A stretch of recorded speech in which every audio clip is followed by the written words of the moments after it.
now you'll never, ever be cucked.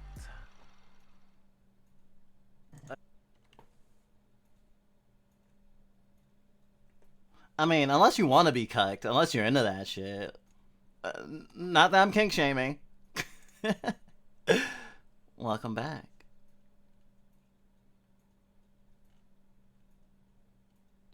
Thought it would be cool to show both of the fluff by intros we have right now, since after this week we probably won't be using those actively on streams anymore. Hopefully we'll be making new ones. Because we won't be doing Psychological Saturdays. I don't know what days we're going to be streaming yet, other than Friday. Getting cucked sounds like fun.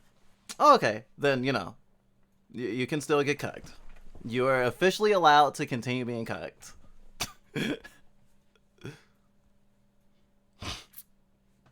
I guess that's fair. Gamers are very easy to cuck. Just look at them. Anyway, let's resume Noel and the Mortal Fate. Wow. So there's 1, 2, 3, 4, 5, 6, 7, 8, 9. There's 9 episodes. We're gonna do one more today. God. All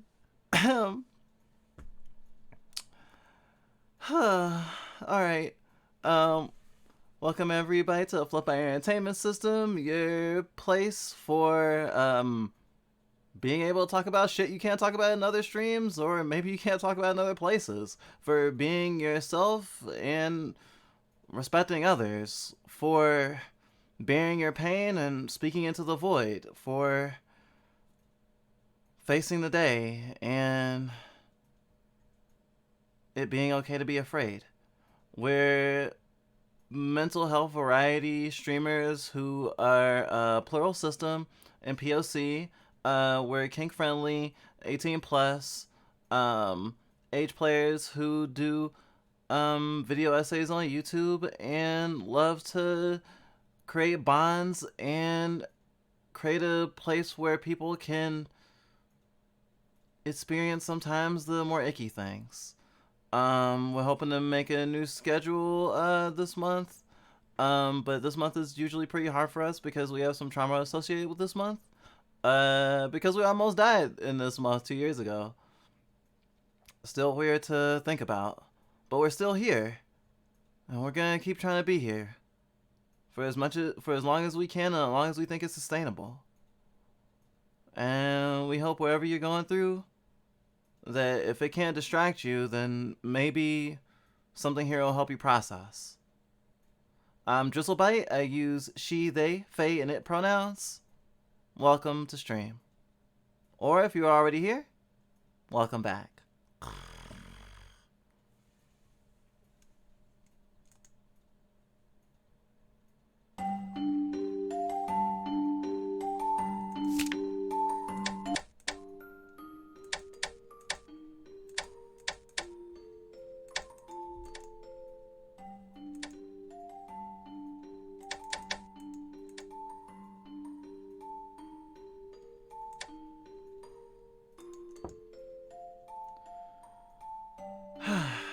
Noel and the Moral Fate Season 3. Bury the Past. I wonder why they broke it up into seasons instead of episodes.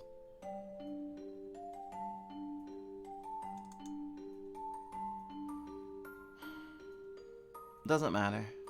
I'm playing them like they're episodes.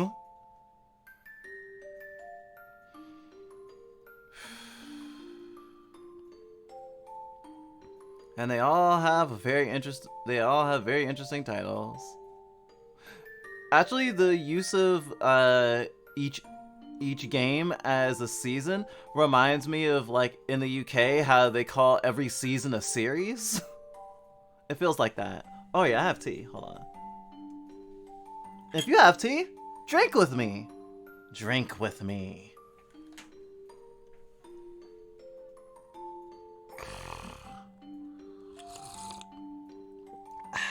Very good.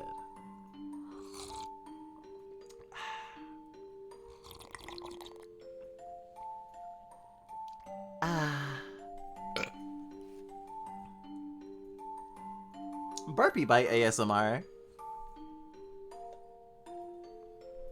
What tea are you having? I believe it's lemon zinger? Let's see. Lemon ginger with plus probiotics. Burpers. Burpers, soggers, poggers. We've got them all here. This game is also available for smartphones and tablets. If you think you might be interested in this game, it's $15 on Steam for the entire series.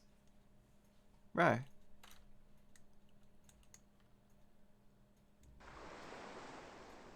Noel and the Mortal Fate.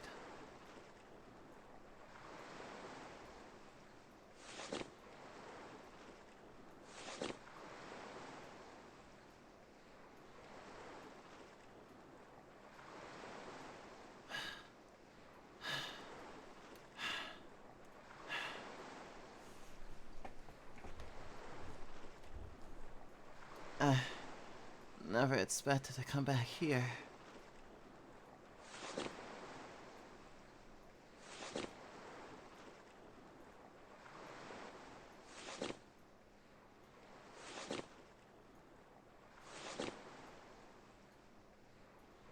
Oh, this is the island where they fought the bomber. Damn.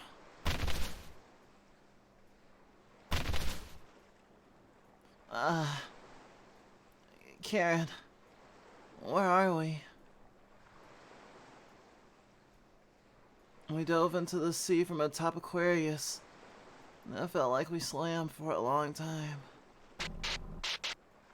Witch of Mortal Fate, Noel Crichetti. It's a rocky area behind the city. Nobody will come here. Noel, turn on the TV. It's got power. Red-eyed devil, Karen. Okay, so this is a place important to Karen. It's Karen who said I never thought I would come back here. This is not where we fought the bomber. This is another safe house he used to have. This is probably where he lived with the mayor. This episode is probably gonna explore his past with him. I mean, it's called Buried the Past, after all. TV? Never mind that. Are you alright? After falling that far and swimming along the shore carrying you, it would be hard to say I'm fine. But I won't die. Anyway, turn on the TV. I want to know the current situation. Okay. Mission, turn on the TV.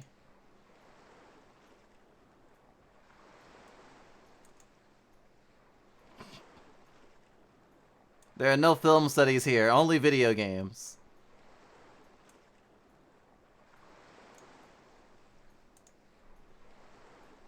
Oh, the TV's like right in front of us. It's a sofa. It's covered in dust, so I'd rather not touch it. There's only a hanger in the locker. Not a single piece of clothing. These are books related to politics. Likely due to salty air, they have a crisp texture.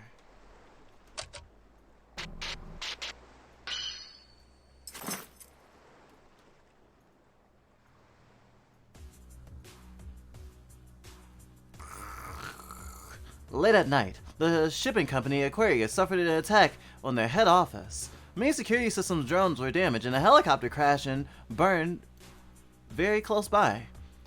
While the assailants were clearly shown in security camera footage, their identities came as a great shock to the people of Lafayette. The suspect's name is Noel Crichetti. Oh, Noel's 15? Huh, I guess didn't realize that. Ah, another anime style thingy where it's like, she does not look like she's 15 years old, but hey, our body doesn't look like it's 29 to most people. Well, I guess we have the opposite thing, and it's not a problem. People assume that we're younger than we are, which I like.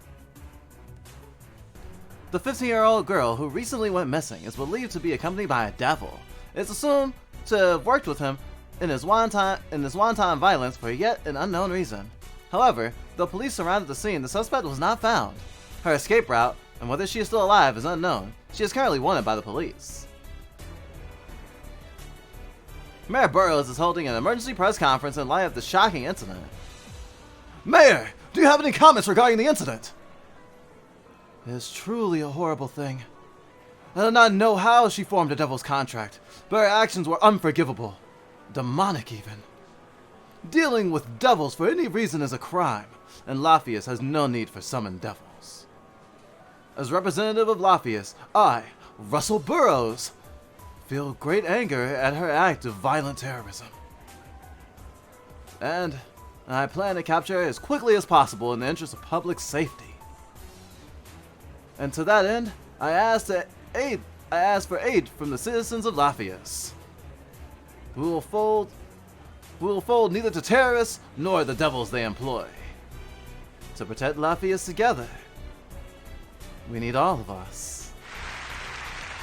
We believe in you, Mayor! The mayor will take care of it. Lock that terrorist up!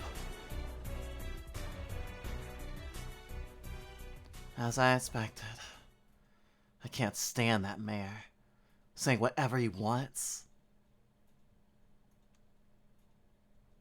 But it seems we haven't been found yet. I think we can rest here safely.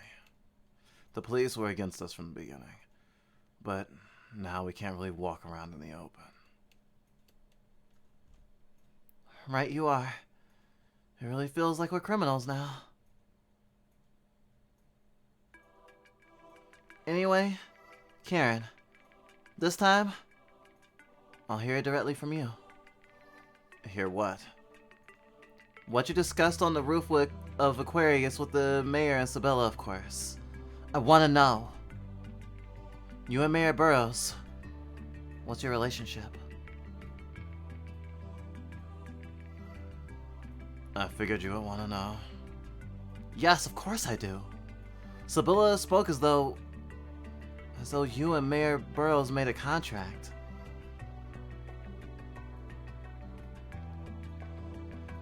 This is my old Lafayette's hideout, long before you summoned me.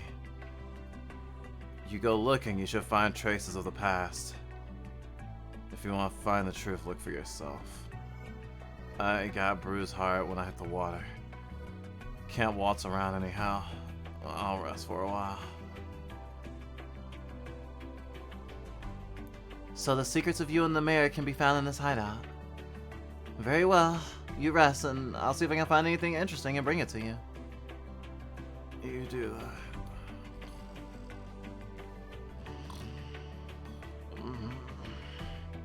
First, let's check this room.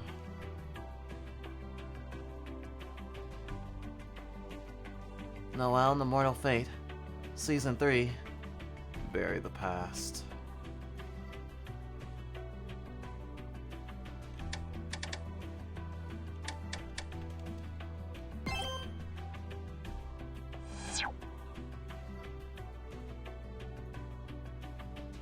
Karen's life is at 1. And because it is a separate game, items don't carry over. Which is actually a good incentive to buy as much as possible when you are at a shop.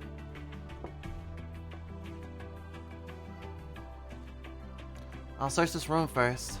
I shouldn't stray too far from Karen. These are books related to politics. This one too. Are they all about politics? Well, no. Alright, Mayor Burroughs is a politician. Maybe he was reading these here? I'll ask Karen. There's only a hanger in this locker. Not a single piece of clothing. You won't find anything in there. If there are any clothing left, that'll be another story. Indeed. There's nothing to that one. Is there any other clear evidence the mayor was here?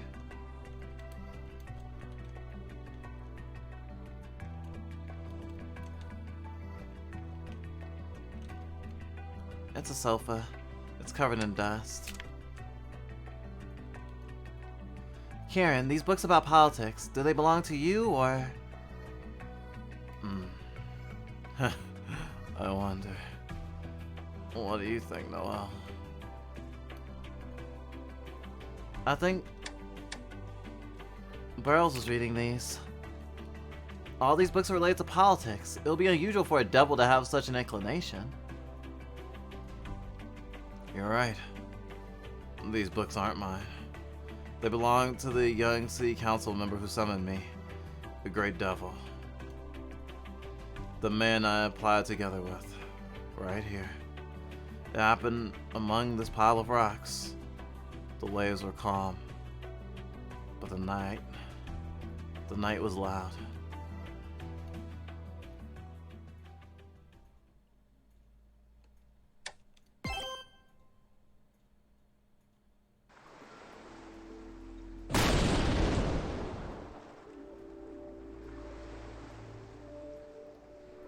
I am Devil Karen, and I have answered your summons. Devil?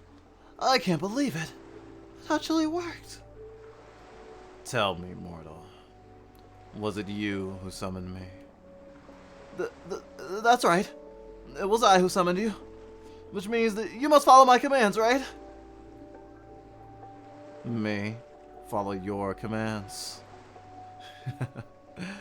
You seem to misunderstand. What? When a great devil is summoned, you see, it's entirely up to them to make a contract.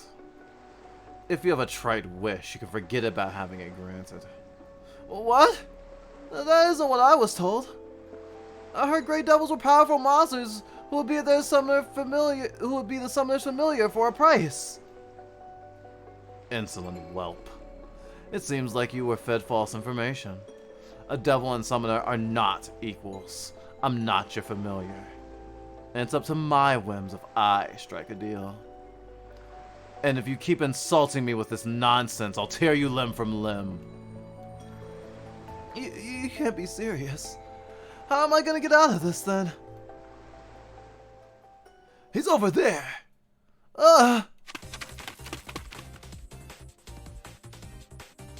Look at that. He summoned a devil. Thought he was just running scared, but he was hiding a devil? Looks like you're quite the villain yourself. Am I explaining what's going on here? What do you think is going on? I'm being chased. I set up a magic circle for short noise summons. All I could do was call up a devil when I'm in a pinch. Like now, for example. I don't see where you're going with this. Don't drag me into your mess. What are we gonna do, though? A devil's tough? We've got the numbers. We can take him. Look how scrawny he is. Yeah, you can say that again, scrawny birdhead. Let's teach him a lesson about the human world. You would call a great devil scrawny. And bird-headed no less! Very well, mortal. I will lend an ear. You'll do something about them? Wait, don't tell me you're just angry. Alright, Crowface, time to die. Now's your last chance to run.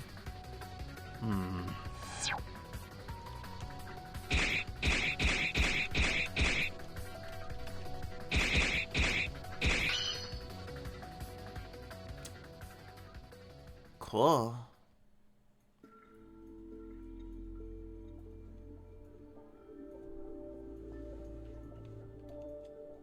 You took them all down. There were so many. Petty humans. Pick your words carefully if you don't want to end up like them. Devils, you see, are ill-mannered. Go ahead. Tell me your wish. If I like it, I'll grant it. For a price.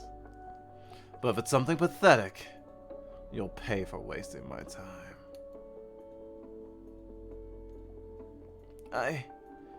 I'm Russell Burroughs. a member of the Lafayette City Council. I want to stand at the top of Lafayette. I want to be stronger than anyone. Follow no one's orders. Russell Burroughs, Lafayette's counselor. 8 years ago.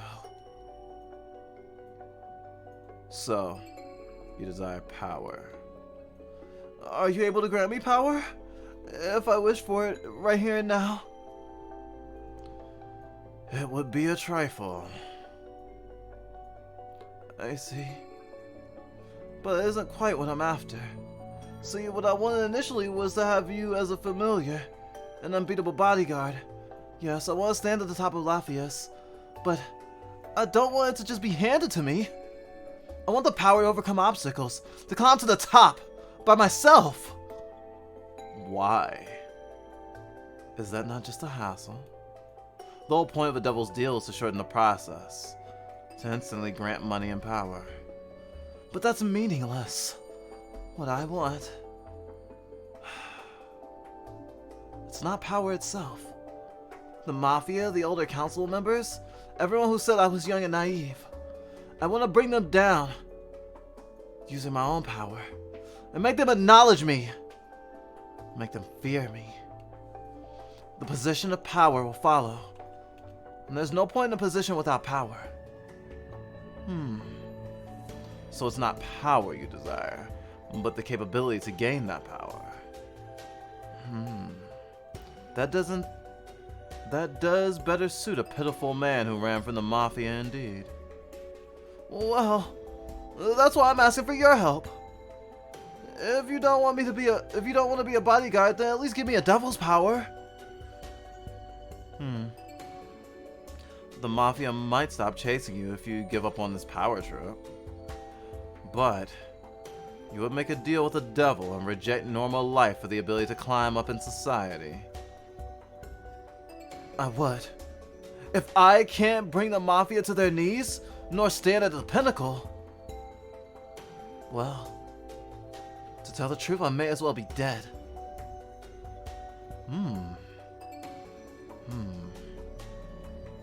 I don't understand. Why do you desire power to that extent? It's not like I need to tell someone I've just met. Very well. I don't need to know. Your wish isn't half bad. Simple human. I can appreciate such wishes, so I'll lend my might, as you desired. Really? I do, however, have 2 conditions. First, I will never give you any special abilities. Face every enemy with that weak body of yours. As I said, I will aid as your body. As you said, I will aid as your bodyguard, whether you face Mafia or whatever else. I don't mind. That's why I expected from the start. My second condition involves the price. If what you want isn't power itself, then this contract will stand until you're mayor of Lafayette. Then, it will immediately expire. And afterward, your life as mayor will crumble. That is my price. Crumble? What do you mean? In short, you will fight for your own destruction. You won't mind, yes? If you're telling the truth. If you can accept these conditions, our contract is settled. What do you think? Will you board a luxury liner doomed to sink? Would you risk your life for such a thing?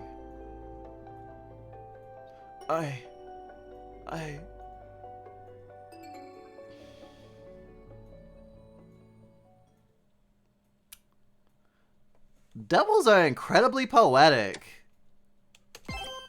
Assholes.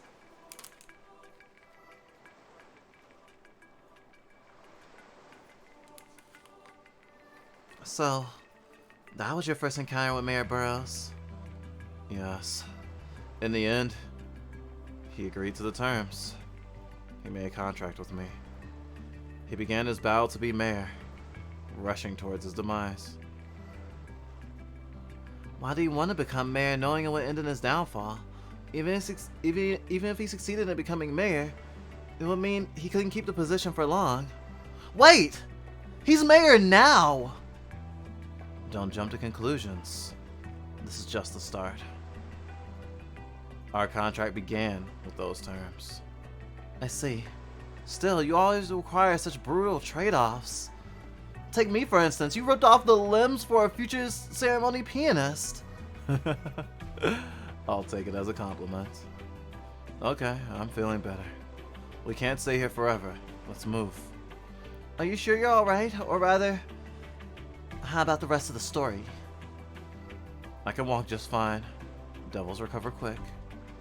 As for the story, maybe I'll pick it back up when I take my next rest.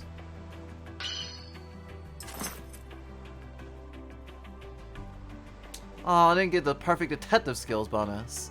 But I got a good detective skill bonus.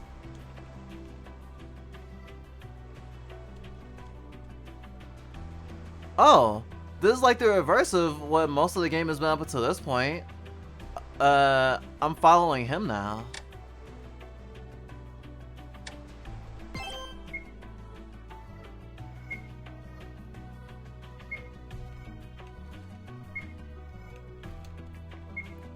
Wait.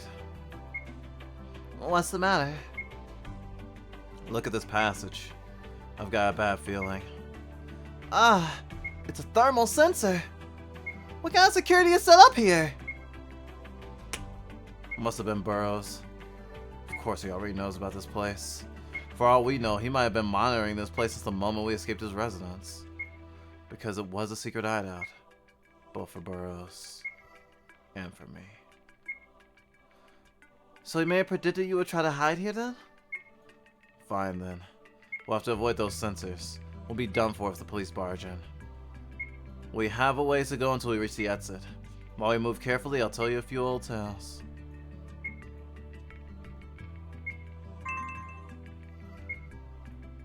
Aw, it's like we're holding hands.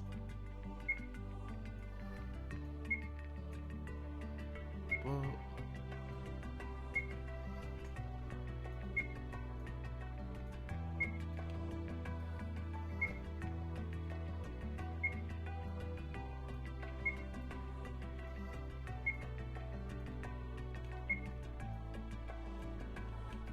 No good, let's pull back for now. Damn, fucked up. That was a close call, didn't notice us. We should be more careful next time.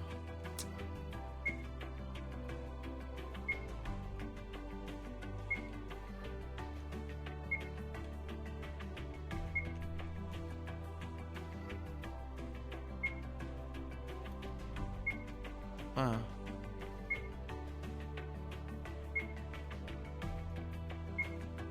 Oh, I can't go that way anyway. Okay.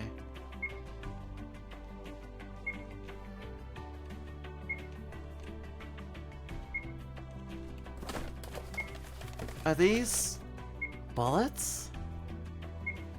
We could steal as many guns as we wanted from the mafia we took down. Of course, bullet holes turn into evidence, so they couldn't shoot carelessly. Do you want to look for the gun too? No. I have no need for one now. Alright.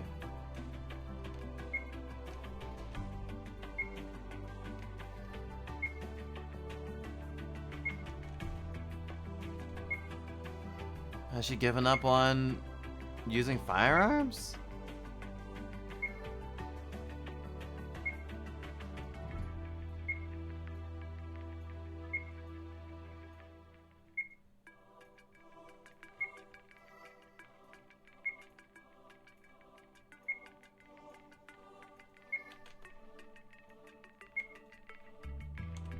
Shit. Oh.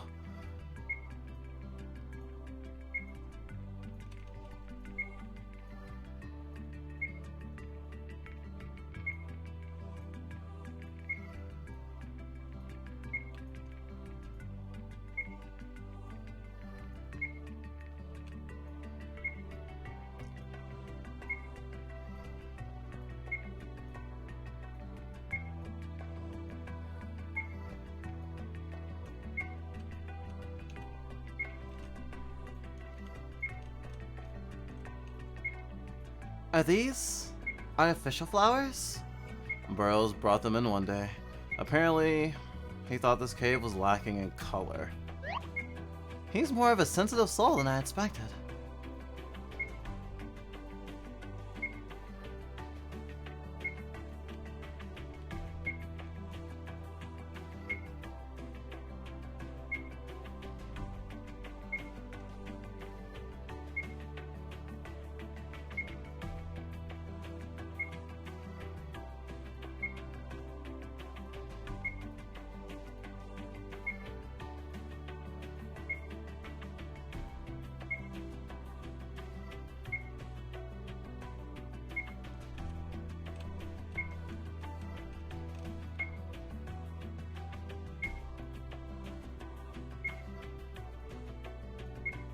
Okay, this part is safe. How long were you using this place as a hideout? It was about a year. And a place like this for a year? I basically lived here, and Burrow spent more time here than in his own house, I'd say. It's a natural cave no one would come to. Far better as a hideout than ours in the slums. While he certainly complained at first, he got used to the filth around here. He complained? Too many bugs. My suit will wrinkle. It's cold. Those pathetic complaints still ring in my ears. Ah, so it's getting obvious that Noel reminds Karen of Burrows, and he doesn't want her to get similarly corrupted. And he also doesn't want to kill Burrows.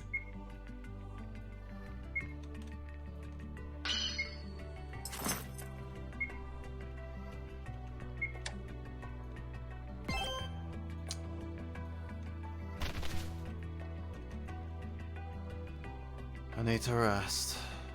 Hang on, are you really okay? I'm not in perfect condition yet, but I feel better than before. While I rest, why don't you explore this room? It was a briefing room, so to speak, where Burrows and I would conspire. Most things were disposed of when we left, but perhaps there are some scraps around. If you want to know, look around yourself. Records of a battle you and he fought? You could just tell me, you know. I'm tired. If you want to know, work for it. Very well. You can take your rest for a while. I'm gonna explore this room then. Bring me whatever you find one by one. I'll lose interest if you dump everything on me at once.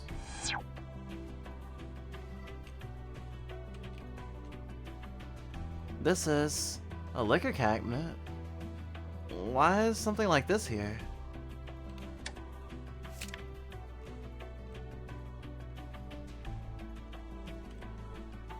Books and empty drawers. Books needs to be a collection of road and area maps. I don't think this is it. Is there any clear evidence of the mayor and Karen's past? These towels and clothes are covered in dust, so they did really sleep here all the time. Documents scattered everywhere. Think it's blurry and hard to read. Yes, this clearly looks like a plan for something. This must have something to do with Mayor Burrows and Karen's schemes. Let's ask. Karen, is this part of the plan that you used to fight against the Mafia? Oh, was that still laying around?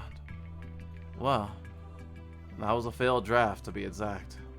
Here, Burrows thought about how he and I could fight a group as powerful as the Mafia.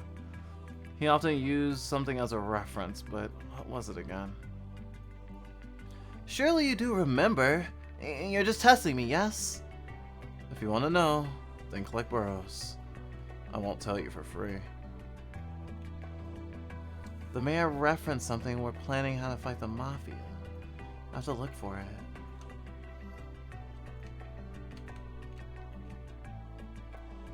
Liquor cabinet? I don't think this is it.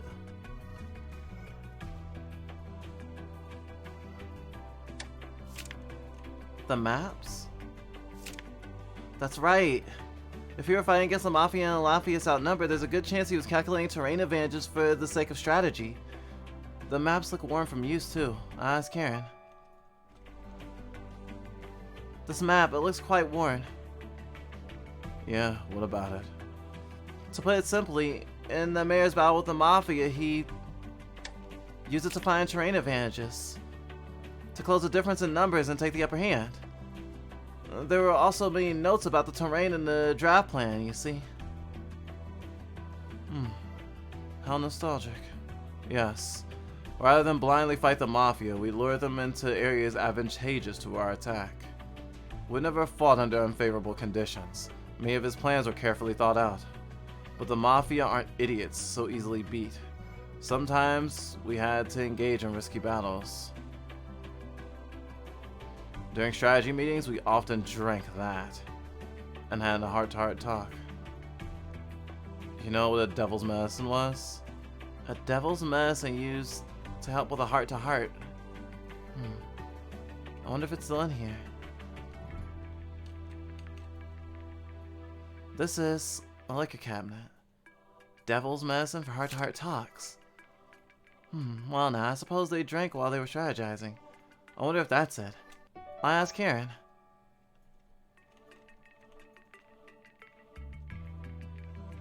You mean it's alcohol, right? Devil's medicine? Come on. Huh. Can't say much to that. But it's good medicine to loosen up a cautious man. This place. The plan. The alcohol. I remember it all. The days we fought together. I had Russell consider many battles, sometimes having him fight on his own, sometimes helping. I saw him grow with my own eyes.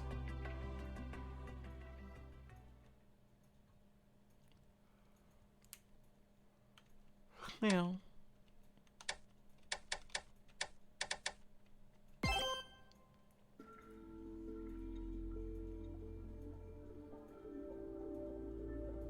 Assassination? Threats? Corruption? I've sullied my hands with many crimes by now. To be honest, it doesn't feel real to me yet. That's because no one suspects you yet. If you blew it, you'd be up to your ears in cops chasing you.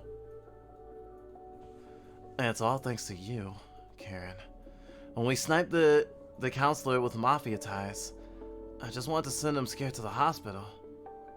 But you told me no half measures. You told me to kill him, and so I did. When we were torturing that Mafia boss, all I could think about was hurting him. But you told me to take his friends and families as hostages, so I did. Your advice is terrifying, but it gets results. It gets results every time. I realize how naive I still am. That's right, Russell. You're still naive. I'm willing to crush people mercilessly under your boot. You're fighting with a devil in tow.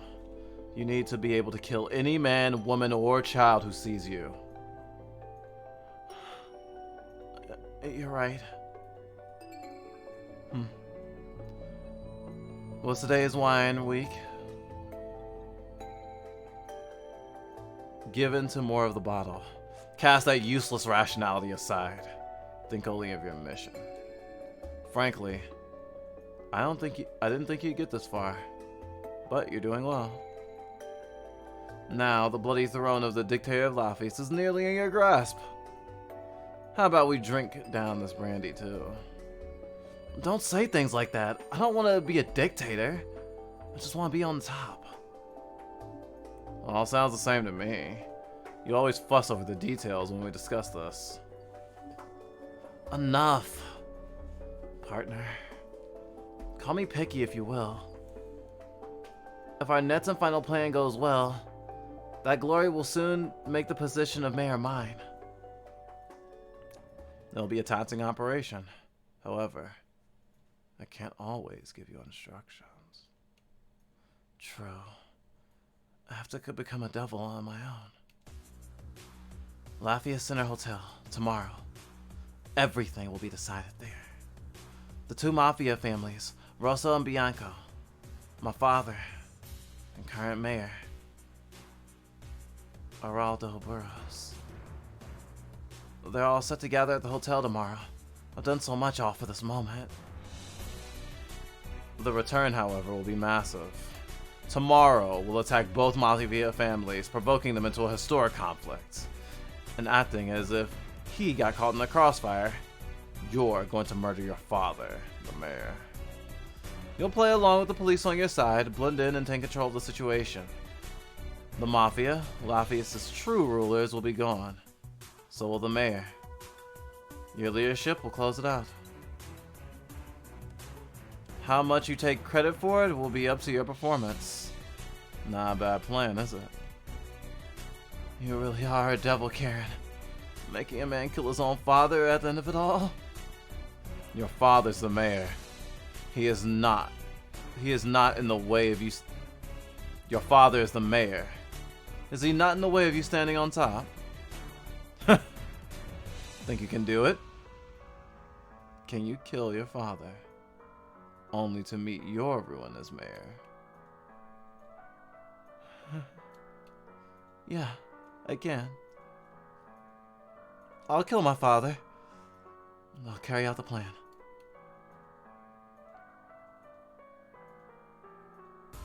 I don't want to pry, but I still don't understand. Why are you so driven to be at the top? Why? Why go so far to kill your own father to do it? To my knowledge, killing a parent is a massive taboo for humans. If you don't want to pry, then don't pry. You must have things you'd rather not discuss. And you don't have to tell me. I know that killing Geraldo Burrows is an unavoidable trial. Besides, weren't you the one who told me to cast aside rationality? I've never seen anyone make a deal with the devil, yet work so hard. And that's captivated my interest. You're different from my past contractors. You have this deep motivation to you. So much ambition. Though it is a shame, I can't hear it right from you. Personally, I want to see it. See what happens to you after your dream comes true. Doubt me tomorrow as you always have. This mission will decide my tomorrow. My future. And then, it's motivation time. Let's have that brandy. Just make sure it doesn't interfere with tomorrow's plan.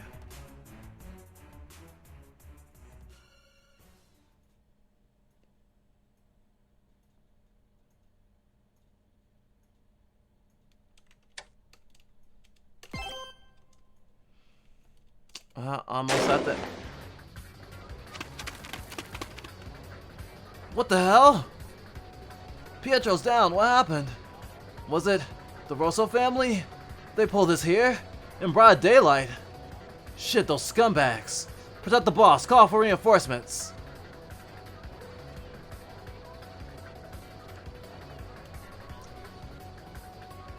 Let's split up here. I'll investigate Bianco. I'll instigate Bianco. You take care of Russo. This will be our bloodiest mission yet. You sure you're ready for this? If I'm not, this will be where I die. That's all there is to it. Hell, I should be asking you, are you ready for this? Even if you're a devil, you're not invincible. Are you concerned for me? Huh? Well, sure, of course. It'd be a problem if my partner died. How interesting. But I won't be taken down that easily. Worry about yourself, Russell. It's time to move. Mess them up, then we meet upstairs.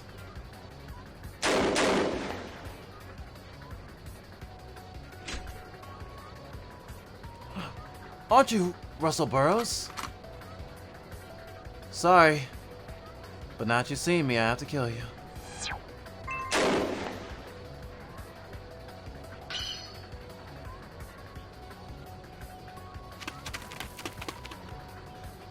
Just what's going on? That's a 12th report of gunfire today. It's the Mafia! The Russo and Bianco families are at war in this hotel. What? Why all of a sudden?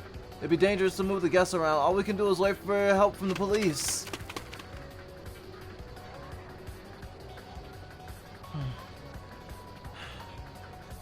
I'm starting to feel numb. It might be an unusual sensation, but I've killed 3 people, and I feel as calm as can be. And my injuries, they don't hurt at all. I can keep going just fine. Now, the Rosso's family's attacking! I need reinforcements! Shit, they're all over. Our hands are full. Hold them off. Good. Time to get out of here. I'll let them destroy each other. But I need more chaos. Burn more. Until the flames get out of control. Huh? Who the hell is this? A devil? So you're the Russo family. Bianco family orders. Die. That son of a bitch! Bianco family's got a lot of nerve pulling this kind of shit.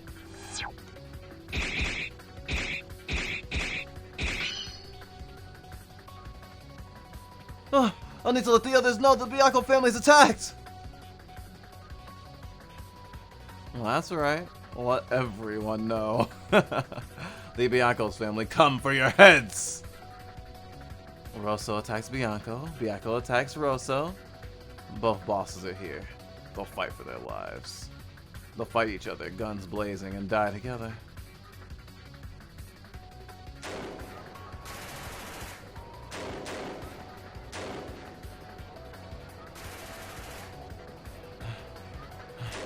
Okay, the fighting's getting more intense. Should be about time. Gino, it's me, it's time. Call on the police under my reporting command. In 15 minutes, I'll join you at the back door. I'm depending on you for my alibi. I killed anyone who saw my face. I turned off all the security cameras. And I prepared an alibi for the hours before and after the incident. Even if somehow any Mafia members survive and get caught, my name won't surface. Everything's ready. Time to go to room 906. Karen should be waiting there, at my father's room.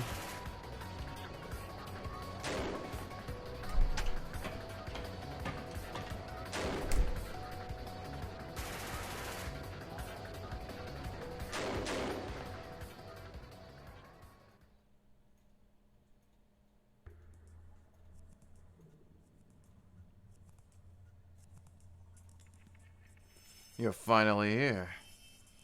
Whole thing's ready for you. You knocked him out? If you were here early, you could have taken him out yourself. No. You have to kill him. Show your commitment. I'm just here to help out. I can't lay a hand on one as important as the current mayor, you say? I see. I didn't want him to struggle and draw attention. But knocking him out was also a pity for you. Pity? Take all the time you need, but you'll be the one who kills him. Last night, you called killing Edero Burrows an unavoidable test. I need not tell you to do. So overcome it. Prove the depth of your ambition.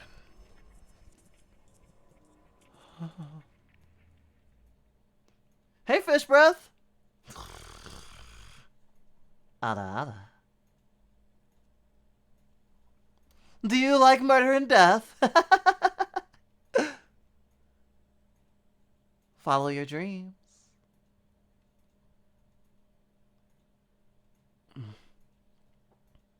Karen, I think there's a bit of a difference in how we think. You want me to choose between my father's life and the position of power of mayor, right? But as I stand before this man, I don't see a conflict. What? He was nothing but a shackle on me. I've never felt any other way about him for a long time. The moment I pull this trigger, everything holding me down will crumble. All that's left will be euphoria. I can do this. I can do this. Easily. I just have to. I just have to pull the trigger. That's all it will take to get everything I've ever wanted.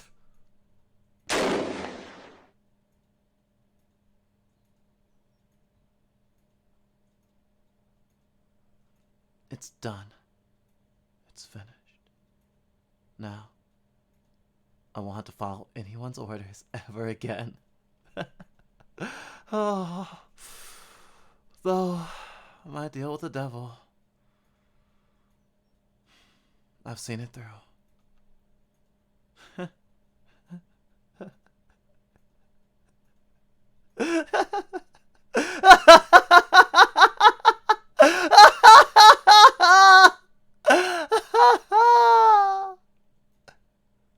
He actually did it. So easily, too. Doesn't matter if he's my father or the mayor. What matters is that he's Alderel Burrows. To me, he's what? Nothing.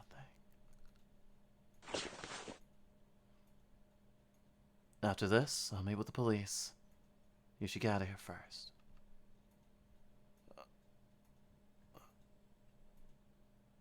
I made up my mind a long time ago to kill anyone who gets in my way. Finally, I'll be free. I wiped out everything standing in my way today in this hotel. Everything binding me is fallen away. Russell Burrows' life will finally begin. I don't follow Russell. I'll be off.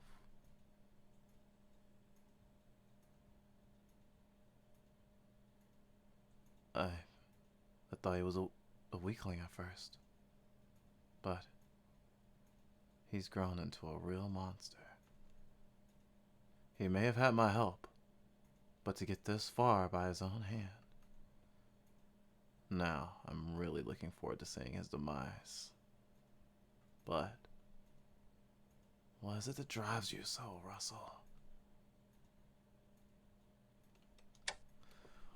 Whoo! Morality! When you sacrifice your very station in life just for power? For strength? Not to have to follow anyone's orders ever again? A hard proposition. Maybe Russell's dad was abusive. Maybe he was positioned to grab power by his father in the first place. Maybe he was set on the path before he even had enough autonomy to disagree. But maybe he's fine with not being able to keep the position of mayor, or at least at this time, because he's already supposed to be destined for it in the first place. And he wanted power to show people, to prove to himself and to others that he was worth a damn. Maybe he wanted to prove it to his father too, but now his father won't be allowed to see it, but fuck it, right? It seems as though with this deal and with Noel's deal, it's almost it kind of reminds me of like a Christmas Carol or something. Like he keeps positioning things so that they have ultimatums. He keeps positioning it so it's like, hey, is your ambition actually going to drive you this far? It's like it's not as though he's not so much about snapping fingers. Although that first deal with Noel he did, but he did question her motives. He always questions motives. He doesn't accept deals easily. He has a lot of pride. He likes twisting people. But maybe he was so used to bad people doing bad things that Burrows and Noel are so different because they were so naive and they thought that it was going to be a quick thing and they didn't realize they were going to have to get their hands dirty in a way. And maybe that's what changed his mind. Maybe that's why. Maybe that's why he regrets it.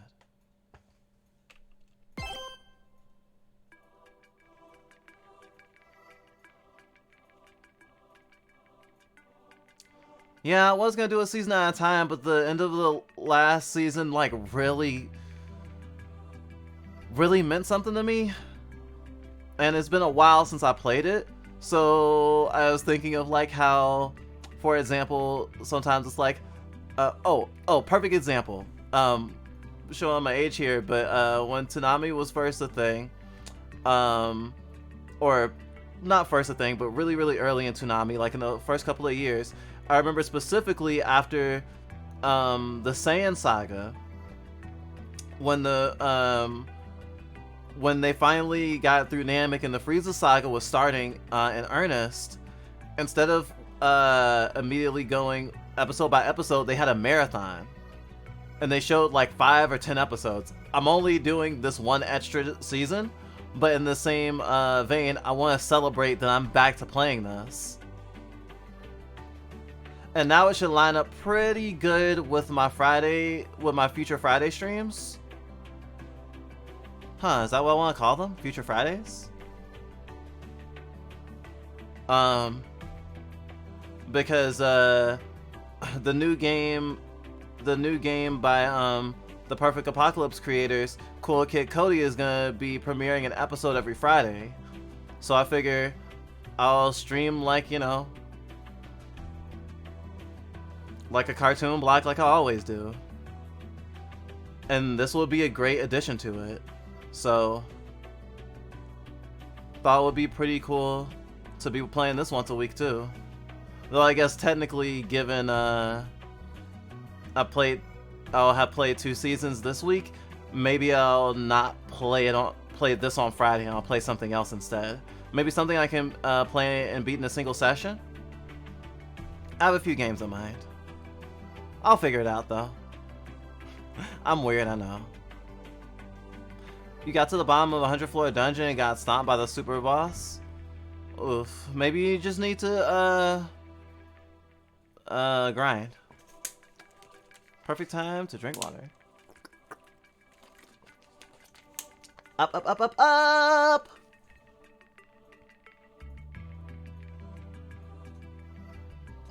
Plus that cliffhanger of Burroughs and Karen's relationship, they had me super curious, and I didn't want to wait.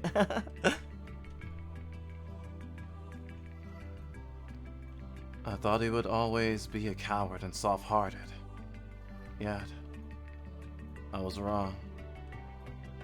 From the start, he had the cold-hearted capability to do anything for his goals.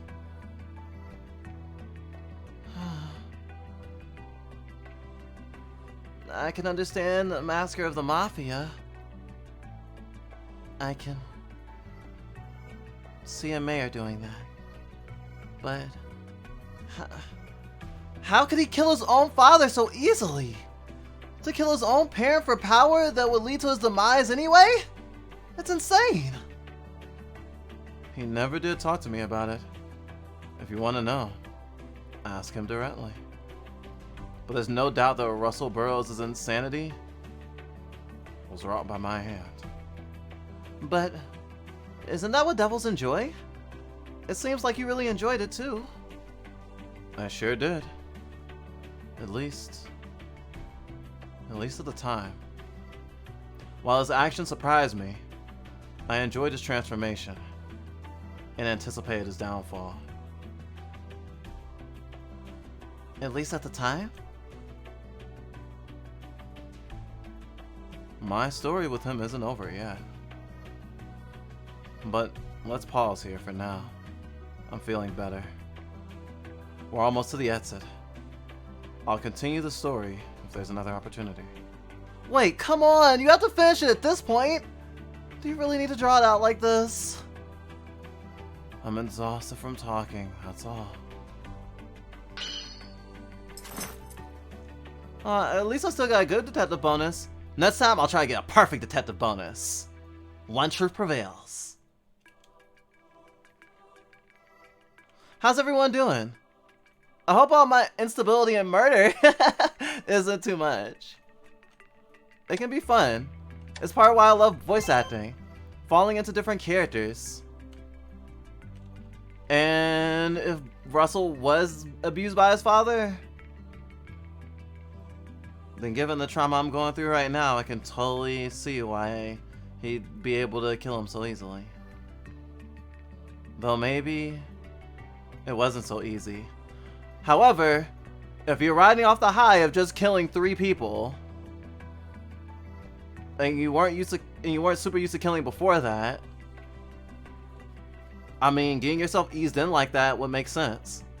I actually heard, and relating to the thing that he said in the flashback about sniping, about sniping a city council member, I believe he said, so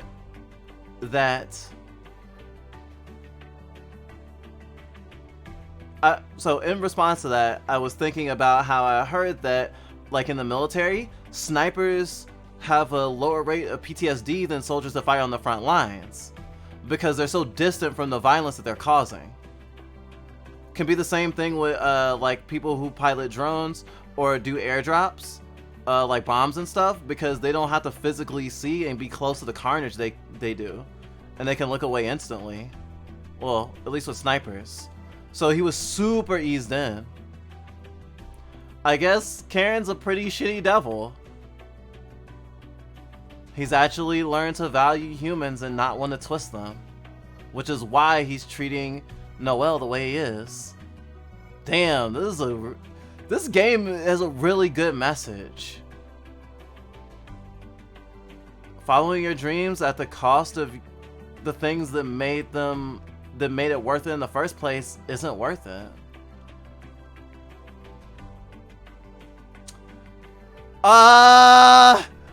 That's also the message of Berserk, or one of them. Don't mind me. I just have Berserk on the brain always. This place was quite dilapidated. Damn. This cliff is the only path to the exit. There should be stairs here. In other words, Mayor Burroughs wrought its destruction. As you can see, my chain isn't long enough to climb up. If only we could use that emergency rope. Noel, take a look around. If this way won't work, we'll go back to the coast and climb the cliffs. I'd really rather not. Oh, maybe I was also right about how the game is gonna progress, because I feel like, especially because this is a bottle episode. Okay, hold on. I'm gonna teach you some shit. But since you're on the internet, you probably already know what a bottle episode is. But I don't want to miss a chance to go to TV tropes.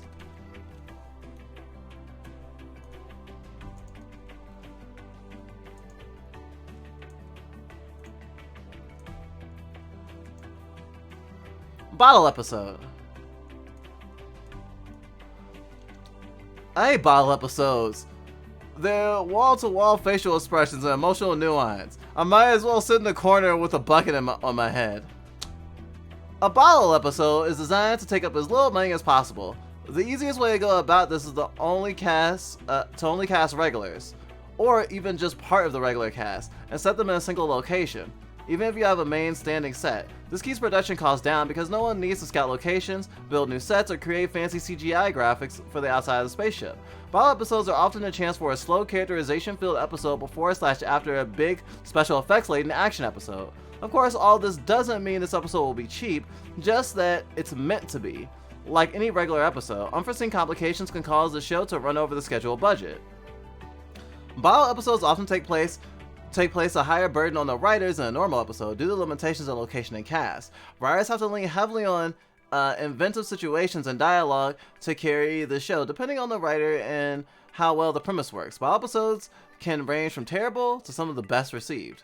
One advantage of the bottle episode is that it comes equipped with its own reason for why the characters need to stay together and communicate, an essential part of screenwriting. So even though it is a flashback episode, so it's a bottle episode and a flashback episode, I don't think that this was less of a burden to make necessarily, but this does have, this probably had, this probably had less tile sets, and the hotel was actually reused. from the for the flashback, the hotel was reused from a previous episode. Good morning, Issy. Comfy fluff bite stream, coming straight to your bed. Hope you slept well. I didn't. Some plots lend themselves to the nature of the bottle episodes, such as sinking ship scenario, Groundhog Day loop, locked in a room, episode on the plane. Sometimes an episode, which is a period piece, may look fancy and exquisite, but these are often during the studios already existing, thus free costumes and sets.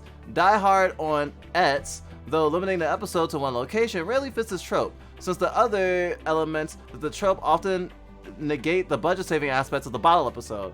Also, a bottle episode may or may not involve the minimalist cast, but can overlap with the Patience plot. Oh, Die Hard on an Ets is basically just like someone trapped in a place and having to use their wits and outsmart enemies that they're outnumbered for.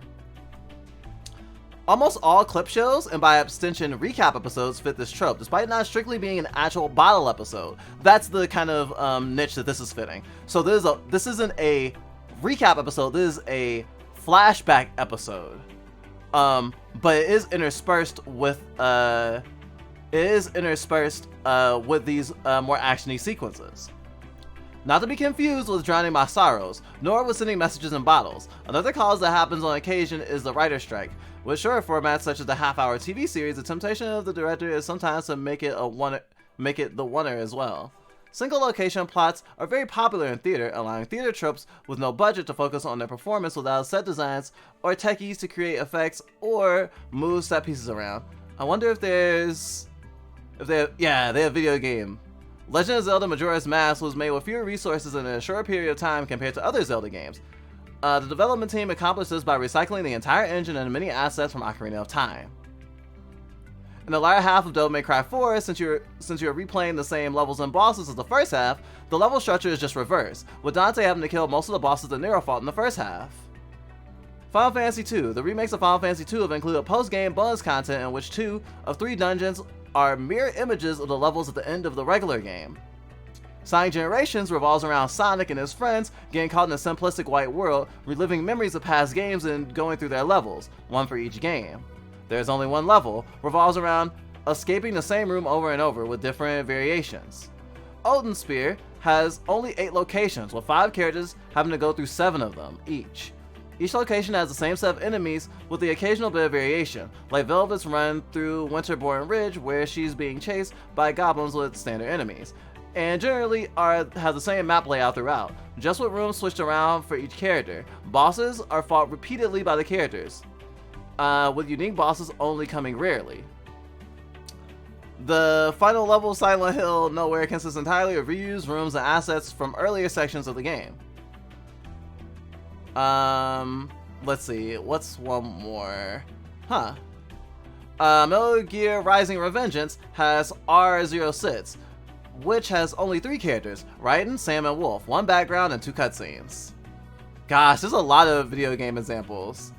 Some Ace Attorney cases feature few to no new sets or characters. So yes, bottle episodes do have their place in video games.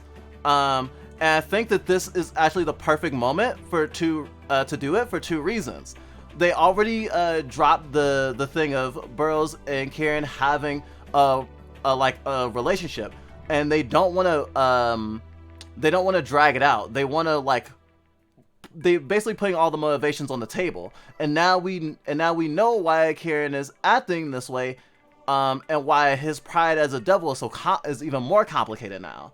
It also shows why he wasn't down for what Noel was doing in the last episode when she was torturing Sibylla, because she was mirroring Burroughs. Her and Burroughs are actually like mirrors.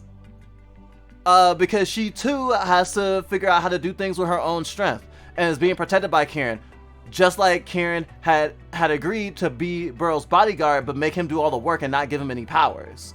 I do think that Noel will get powers later though, which will mean that she'll go from a mirror to a foil, I think. And Also, my theory about each subsequent season, you being able to play with Noel more outside of the normal parts where you play with Noel when it's like calm and you're not in combat, or having to traverse and get Noel out of bad situations because Karen is her protector, so that makes sense of why you're playing with Karen.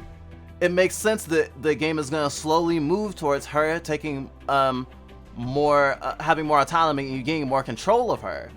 And so mirroring that through playing with Burroughs and Karen and showing how they work together and how it became an equal relationship, just like Karen is trying to make his relationship with Noel an equal partnership. It has like this symmetry and like little narrative harmony that's really good. And it shows the dependence of Noel going from depending entirely on Karen in action scenes to, I'm assuming by the final like 2 or 3 seasons, we'll barely play with Karen at all, or if we do, it'll be in equal measure. This game is great. You're still doing great, by the way. Meow. I was rare. And thank you for the compliment. I was really feeling good about my VAing of Burroughs, particularly in his young self, because I wanted to like reflect that he was more naive and have him be more like Noel in his voice, but like a boy version of Noel, kind of like how I'm getting more edges to Noel's voice lines when she has that dark look on her face, like when she was doing that torture. And I wanted to show how Burroughs went from kind of like the midway point where Noel is, where she has a foot both still in her innocence and in her revenge, where Burroughs already fully took the plunge. So that's why I purposely did not voice Burroughs like I did at the end of this last at the end of the last season, if that makes sense. Thank you. I'm a huge nerd. Thank you. Fluff Bites. It's for nerds. And bottoms. Don't forget Flash Game Classic. There's only one level. Oh yeah. Okay, what are we gonna do? Maybe I crawl through this hole? I mean, it's like literally a hole. As you can see, my chain isn't enough to climb up. If only we could use that emergency rope. If we could somehow get up there. Crawling in my skin. I think I can crawl through this. I think I can crawl through. I need water.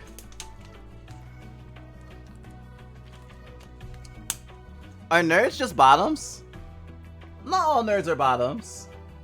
But like, I was thinking of that thing I posted the other day, and it's like, oh, isn't so, or was it Dust that posted it? I can't remember. One of us posted it, and it was like, isn't it so funny when isn't it so funny and endearing and cute when bottoms rattle off when bottoms with like ADHD rattle off about their special interests, and they just talk and talk and talk, and it's like, oh, they're so cute and sexy when they do that. And it's like, yeah. There's potential correlation. Autistic bottoms, yes. Autistic bottoms are fucking poggers. Top tier, S-class. I think I can crawl through a gap of this size, although I'm reluctant to. Can you crawl through there, reach the top, and let down the emergency rope? Then I can use it to climb.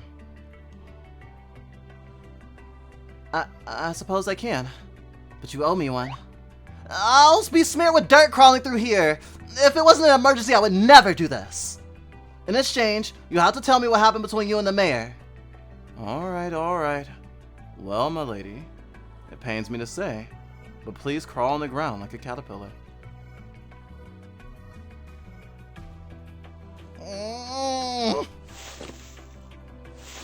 Wiggle. Ugh! My dress took some casualties, but I managed to get through. Watch your step. Don't walk on anything that might collapse. Beware of the scaffolds. Those scaffolds have been weakened from falling rocks. If you fall through the cliff, there's no chance of survival. Choose your path wisely. That's a great way to tell me to save. Oh shit, this is the first time that I control Noel and I could die so easily. Remember, we have 1 health. But also, oh shit, that's some more synchronicity. This is on purpose. Karen has been at 1 health for this entire episode. And Noel only has 1 maximum health. Like Karen said, they're equals.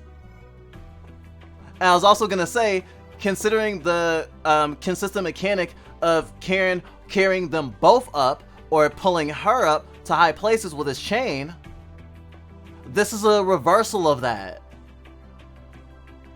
I love this. Is it safe to go across the scaffold?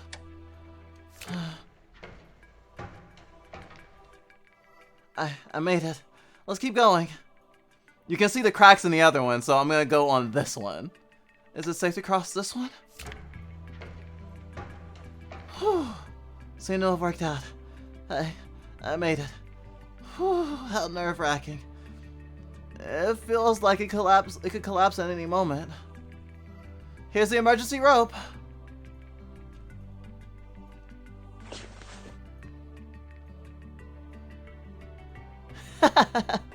This is interesting. What? You jerked me around with your chain so much, but now I'm the one standing above you. Oh, so you're planning to pull me up this time? Great idea, go right ahead. I'm counting on that spindly arm of yours.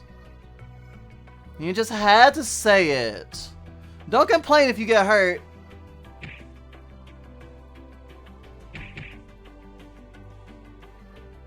Ah, it won't move an inch. See? I'll be up in a second, so just wait there. Maybe Karen needed a lot of strength to pull me up after all. In that case, I feel a bit sorry now.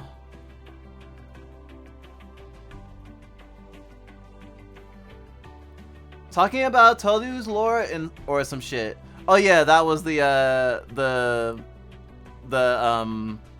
framing of the meme. Tolu lore, which you happen to really love. Heckin' bottoms.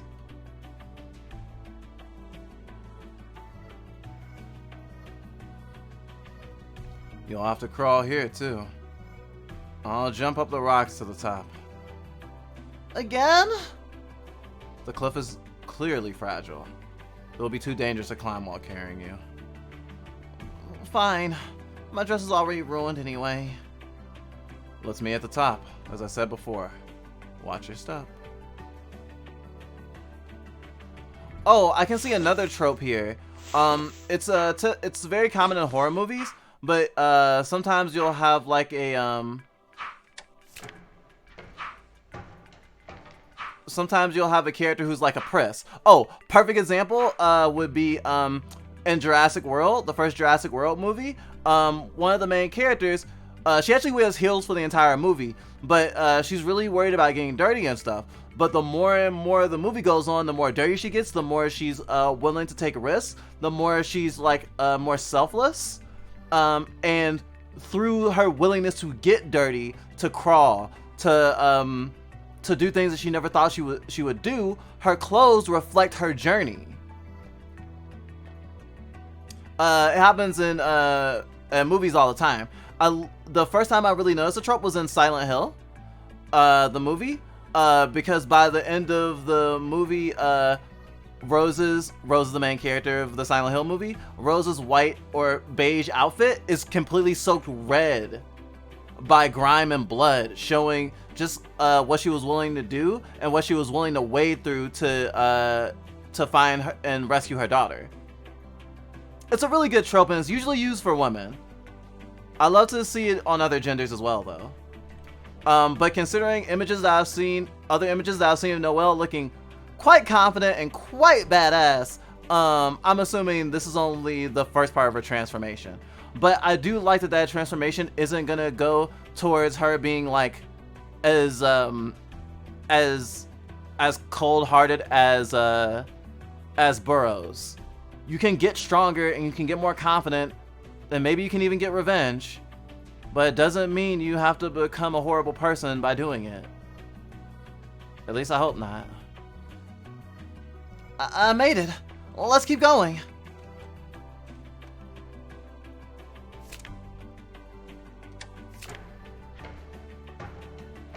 I'm glad I like attention to detail, cause woo! I made it. If I had slipped, oh, I don't want to imagine it.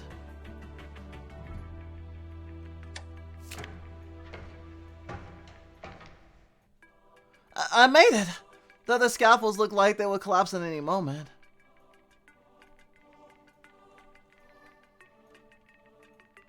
Whew. I managed to reach the top. I didn't think it would be this hard to get out of my old hideout. Oh no, the rocks! Can I pull Noel over here with my chain? No. It'd be too tough to control my power here. I have no choice but to shatter the rocks. Oh, nice save point moment. Shatter the falling rocks. Not much to explain, right? Move the red cursor to target the rocks. Shatter them with the chain. With slow motion from Karen's dynamic vision, anything is possible. Protect Noel!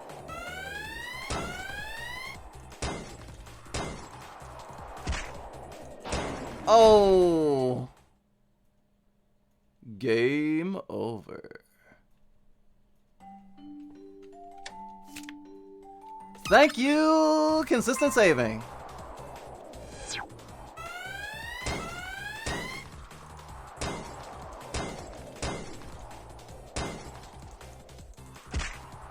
Motherfucker!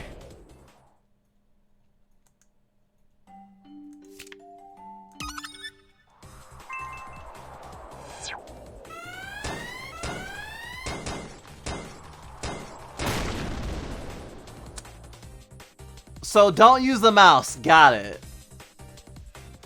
Ah!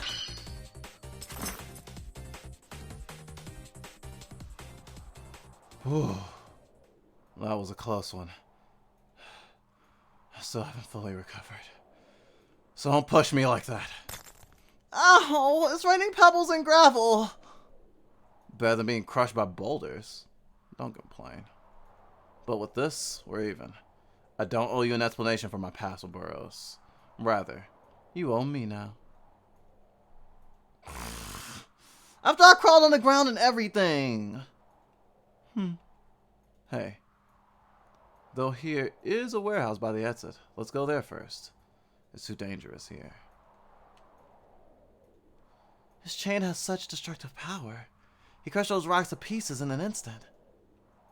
But when he pulls me up, or fights against a human guard, it doesn't seem nearly as deadly. Maybe he's usually holding back.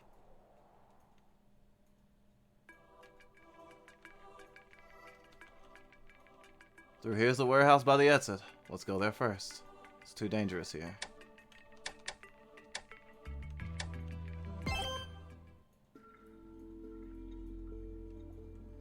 Huh.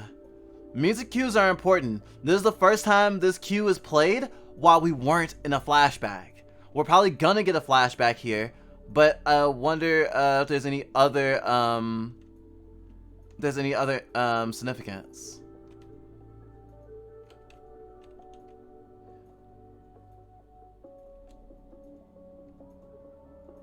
Oh. For a warehouse, it feels cozy. It's different from the other rooms, as if someone was living here until recently. See it? We're almost outside. That corridor leads to a deserted highway underpass. Before we leave, we have to decide what we're gonna do. I'll take some time to think about it, so wait quietly in this room. You mean that if I find something in this room, he'll tell the story between him and the mayor? Is this his compromise? If that's the case, I'll look for clues. What happened to Burroughs' contract and relationship with Karen after he became mayor? I'm sure that's something I ought to know. Some old books. They're a little worn. They're all recent. Garbage scattered on the floor. This may be a hideout, but it's unseemly to hoard garbage. I feel like I've seen this bed before. And I've seen this black fur too.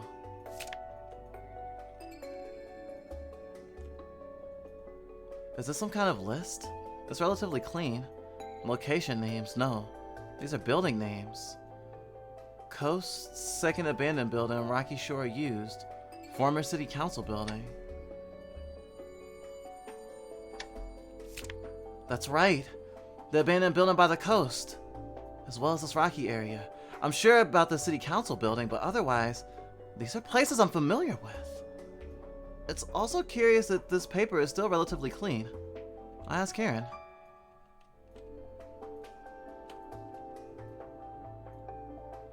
Karen, have you ever seen this list? Ah, I see you found it. What about it? I thought you might know what this is. Yes, I know. But you know too. I do? If you think hard, you should be able to guess what this list means. Second Coast Abandoned Building, Rocky Shore Used, former City Council Building.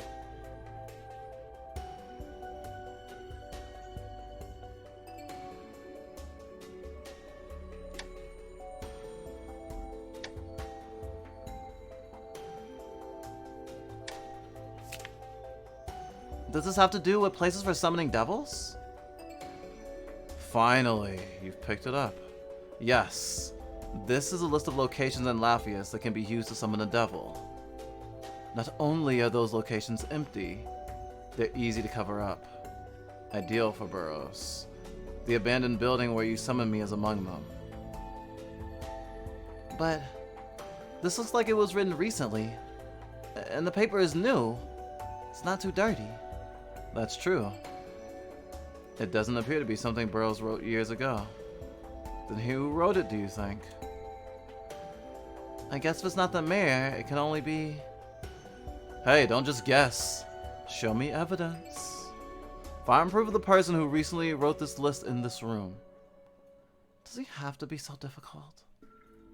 Well, if this list was made recently, there should be evidence somewhere. Evidence of you, Karen. I've seen this bed before. And I've seen this black fur too. Yes, I remember seeing this at our hideout in the slums. Karen's bed. This black fur-like, feather-like stuff. This is perfect evidence that Karen was here. Let's ask him right away.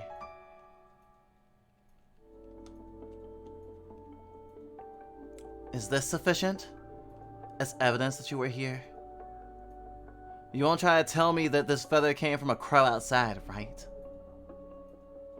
Of course not. That wouldn't make any sense. But yes, it's true. Until you summoned me at that abandoned building, I was living here for a while. Why? Wasn't your contract with Mirror Burroughs long over? Prior to my contract, we have no need to write summoning circles or Burroughs' movements. Or to stay in Lafayette in the first place. That's exactly right. You're right, but...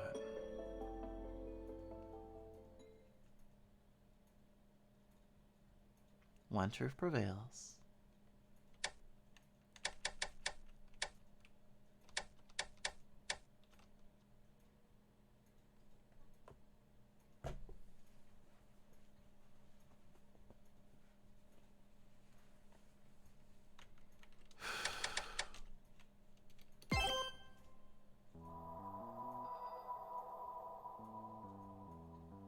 Look, I'm the most popular candidate for the next mayor.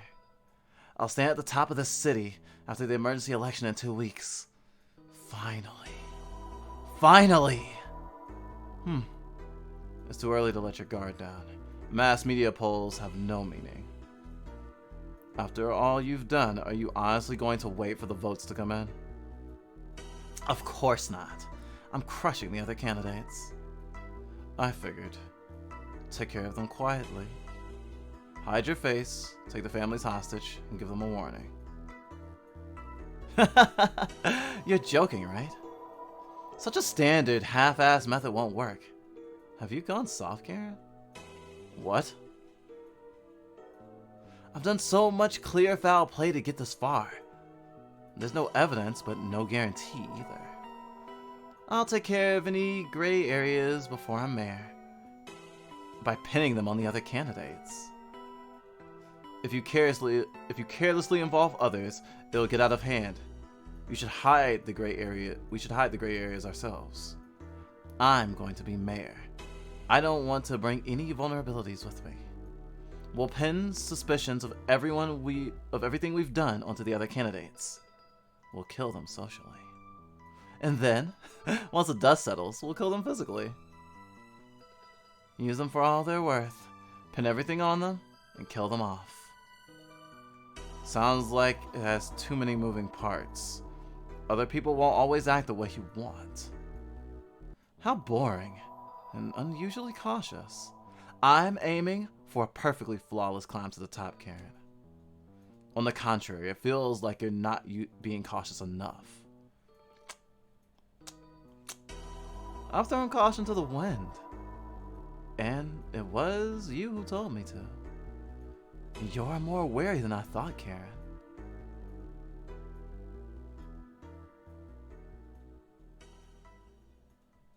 Enjoy getting through work. I hope it's not too hard. I will enjoy the rest of the stream. I hope everyone else does too. Thanks for being here, Specky. You're awesome. I'd felt that Russell had been changing. Bit by bit. He acted like the devil himself. And without my help. Destroying obstacles all on his own. And as a devil, I welcomed his transformation, because he'd learned my ways, absorbed them, and drove himself mad without complaint. Which is why I did what devils often do not. After he became mayor, I decided I would see what became of him, to witness his debt of ruin being claimed. Yet, it happened. His transformation led to one in our relationship as well.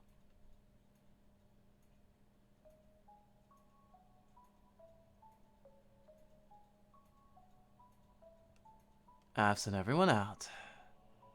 Now we can speak quiet. We can speak privately.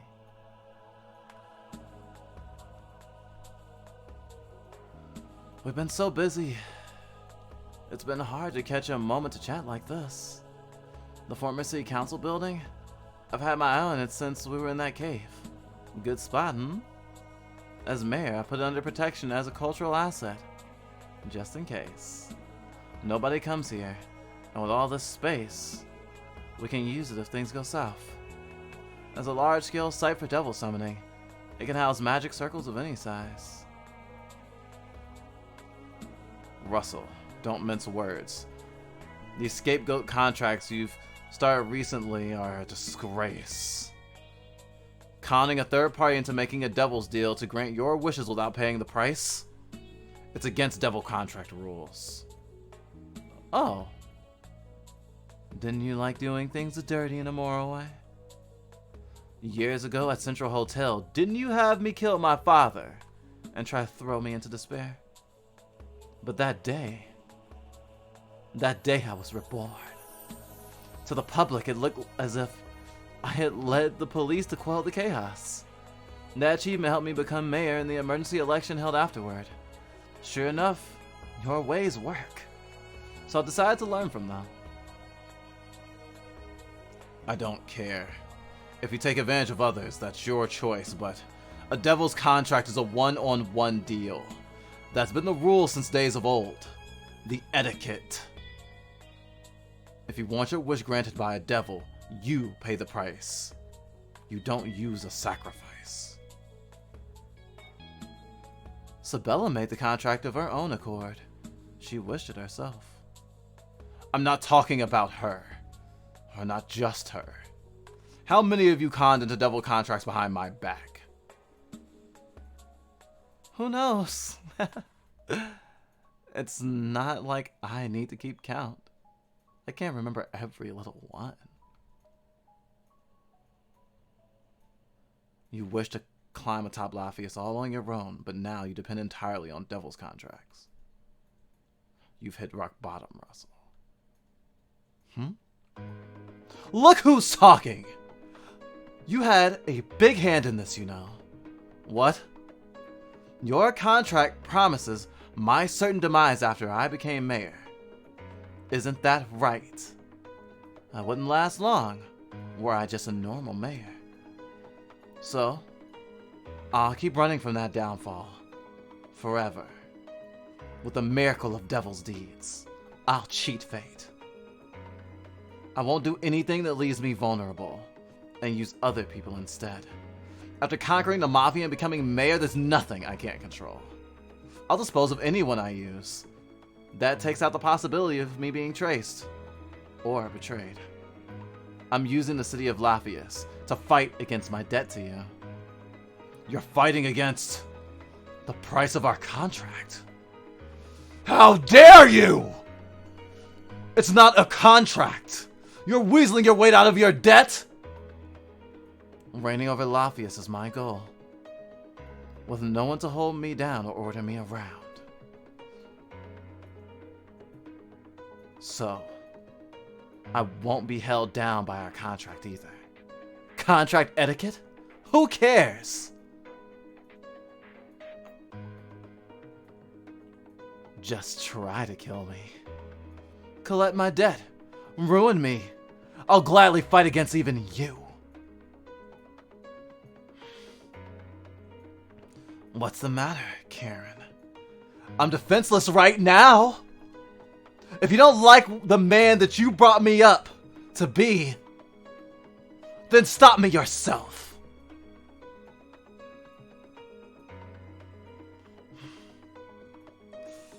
To fulfill your desires, you changed yourself and dove into danger using your own power. I thought you were a rare one, wicked, but with a spine. No desire to depend on this devil. That way of being intrigued me. I even stayed after our contract. All to watch your destruction. But it seems that won't be necessary. You've disgraced devil's contracts. It's not worth killing you here. But a devil's due is absolute. Tremble as you await your coming end. Regret all the exploitation of devils you've done when you fall into hell.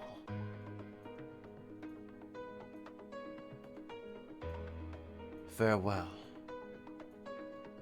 I enjoyed our days, having the run of Laphius.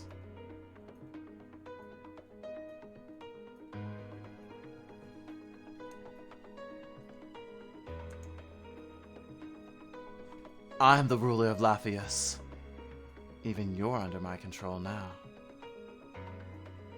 I'll show you someday, Karen, that even you're just there for me to exploit.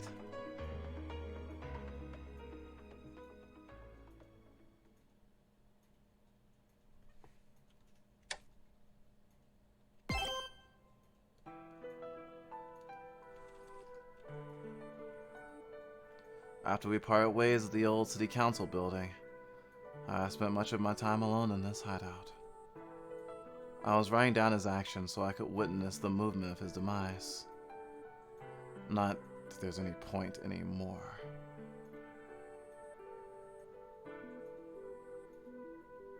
So, that's your past with Mary Burroughs. That it is. It must sound funny to you. I was the one who led him down the path of evil. But when he betrayed me, here I am seeking revenge. I guess I had a ways to go as a devil. I invested way too much in one contract. Him trying to avoid his debt, it felt like he was denying the bond we'd forged through our deal. Usually, if a contractee tried to escape debt, the devil wouldn't stand for it. Instant death. But I couldn't do anything to Russell. Rather than just being mad at his betrayal, I was shocked. Using his coming demise as an excuse, I just left. As a devil? It's not very appropriate. I was entirely emotional. Even now, as much as I complained that my infernal tastes were exploited, the real reason I'm plotting revenge comes down to nothing but my own selfishness. You know, it might be me who has no right to get revenge on him. And because I couldn't admit that, I tried to justify myself by helping you, who hates him. How ridiculous. Go ahead. Laugh. Behold the true miserable nature of that fearsome devil who robbed you of your limbs. Karen. What? Do you remember what you said to me before?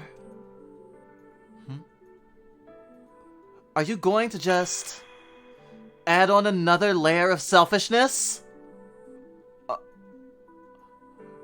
You're thinking too modestly for a devil. The past doesn't matter. Burroughs betrayed you. Who cares about the right to seek revenge? If your contract trade-off was his demise, then that's what you should ensure right now. You don't hold it against me. I raised him and released him into the wild. And that's the whole reason I have no intention of commenting on your past. Even if I were to, it wouldn't change anything. If you actually want me to, wait until it's all over. And moreover, your current contract was with me. The second contract to help me with my revenge. You've led me this far. You must follow through until the end. With your pride as a devil on the line.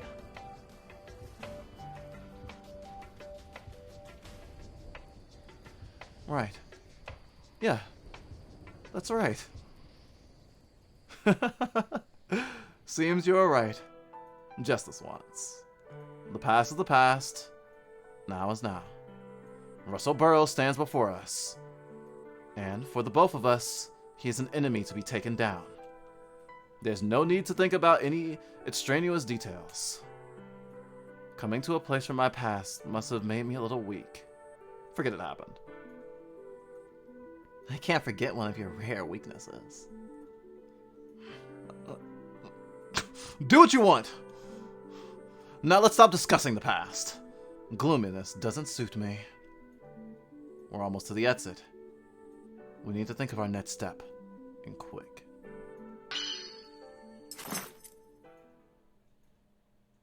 Not only did I get the good detective bonus, I got the perfect detective bonus. One truth prevails. God. Every episode just gets better and better. It's like, man, the first episode was so good. The second episode, the second episode was so good. And it's like, okay, so the first episode was still my favorite when I was doing the second episode. But now this episode is my favorite so far. Hope the game keeps topping itself.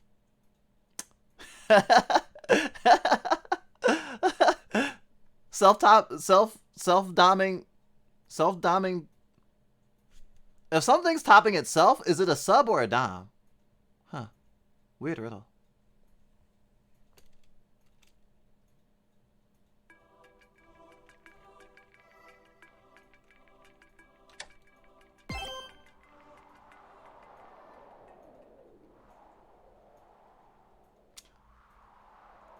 I'm ambivalent to Lego Star Wars.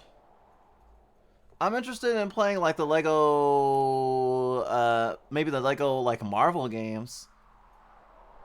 But like the Lego games in general, I'm kind of meh about.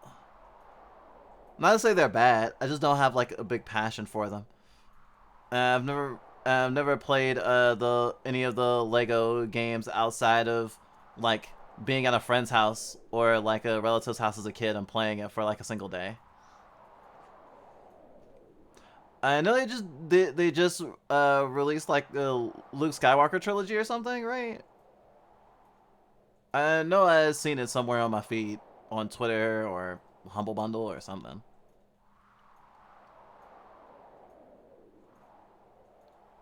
Now, finally, it's actually time to think about what we'll do once we leave here. But what in fact should we do now? The attack on Aquarius failed, and we can't simply stroll around outside. True. We need to think of our next move. Something to ruin Russell. He had a powerful devil with him. If we can't defeat that, we can't hope to take him head on. True. He is a powerful devil. But that may prove to be Russell's weakness. What do you mean? Did you not give up immediately after engaging said devil? Shut up! That was a rational decision and you know it! Listen, summoning a devil takes preparation. You had to do a lot to summon me, remember? I was made to draw a large magic circle, yes. I had to use a crow's blood, too. Right. Every devil takes different preparations. In my case, it was crow's blood in a magic circle. And the stronger the devil is, the more time it takes to summon. More powerful devils need a more complicated and bothersome process to summon. I see. I'd loathe to admit it, but that devil was far above my level, so it took that much longer to summon. So, preparing a lot of space and time, collecting all sorts of strange objects for the summoning. There should be all sorts of traces of what Russell had to do to summon him. If we can find some, it should serve as proof that he's been involved in summoning devils. Russell's been using smaller devils before, but involving a devil of that size should leave a trace. And if it's revealed that the mayor had a hand in devil summoning, then he'd be done. But without knowing the means of summoning that devil, how can we look for evidence? I might not know how to summon him, but I can guess where he was summoned. The former city council building. It could only be there. The place you parted ways with Mayor Burroughs. Russell made it a protected site. City heritage and all that. Normally no one can enter. It's spacious. And it wouldn't be strange for him to pay a visit. It's the ideal place to hide a devil. It's perfect. We'll sneak in there and bring back evidence of devil summoning. Then we connect it to Russell. We'll probably run into that devil again, but there's no need to fight. We just need to outrun. Alright, that sounds like a plan. If we need only run, we can manage. How about you do some of your own thinking? You're part of this too, remember? If this is what you've decided, I'm fine with that. We've come to this conclusion due to observing Mayor Burroughs for several... You've come to this conclusion due to observing Mayor Burroughs for several years, have you not? Well, that is true. Then that is enough. I was not suspicious of your decision to be... Hey, what does that sound? I don't know. Oh, more specifically, it's a sensor bomb! You idiot! A bomb set by the exit. That was a close one. Russell. You saved me, but now your old hideout is gonna burn to the ground. That's fine. I don't need this place anymore. Let's get going. Off to the old city council building. This time, we'll take home a glimpse of all the evil he's done. Just as his contract promised, I'll ruin him. And this is the first step on that path.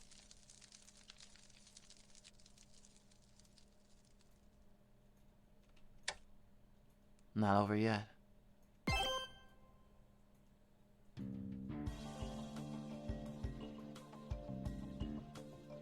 Noel. I don't think there's anything here, but gather anything that might be important. Why? Currently, we're wanted suspects for the attack on Aquarius. If anything happens, we want to be able to escape quickly. I see. Of course, prepare for the next mission too. The council building is going to be a battlefield. As soon as you're ready, we'll leave.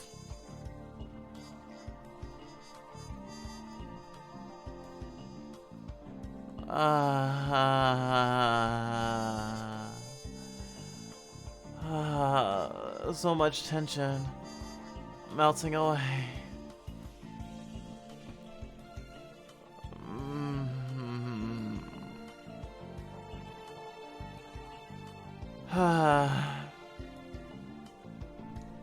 Are you obsessed with Star Wars in general, Taco, or just Lego Star Wars?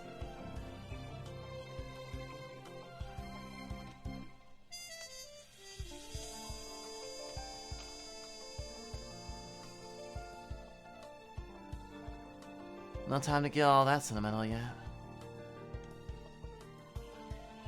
Karen's bed. Black fur scattered about. Old books Karen fished out of the dumpster. Oh! Morale, thank you for subscribing. Whoa. 4-month streak. Tier 1 for 7 months. I'm swapping to a new account, but I figured I'd come in and say hello on this account one more time. Wow. Oh, you meant Twitch, not Discord. Well, thank you for the sub piece.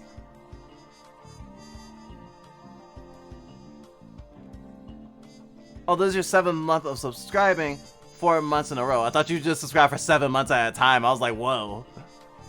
Thank you so much for the subscribbles. Hope you're doing well.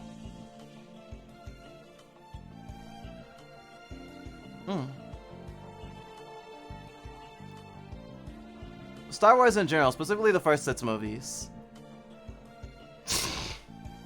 It's so funny that whenever a new trilogy comes out, most fans are fans of everything but the new movies. I'm a fan specifically of the latest 3 films. I like other Star Wars media too, but I haven't seen the original trilogy. Blasphemy, I know. All books Karen fished out of the dumpster. It seems like he can read human writing. It will be sad to let this plant die, so I water it once in a while. The blankets are clean. It looks like Karen washed them.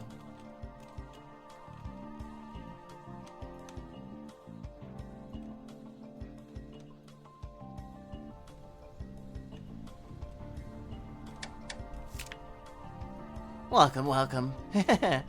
As long as I can get pee, I'll sell to anyone.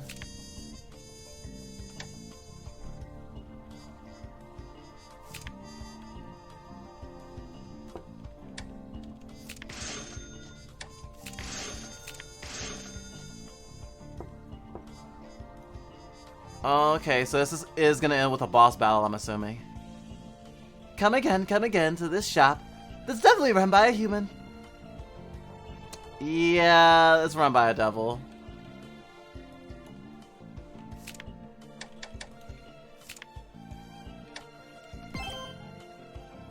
It's purely nostalgia for me. I don't care about the new stuff, to be honest. It's fine though. Ah, I gotcha. Well, I'm glad you're not a new trilogy hater. I'm very I very much like Kylo Ren in particular. Rare. Are you ready? I should drink water.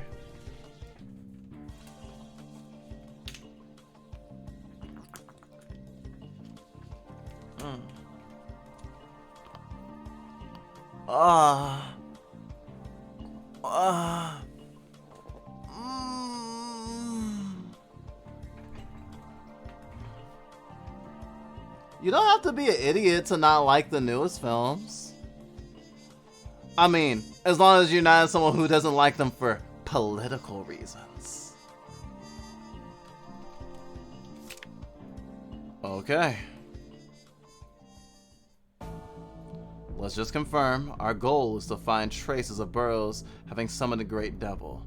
By wager, the former City Council building is also a hideout. 4, said Great Devil. If we sneak in, sooner or later we're going to get chased after. But there's no need to fight him, we only need to think about escaping and finding clues. You can't win against that devil after all. I can at least stall it. No, if I take it by surprise, I might be able to... Right.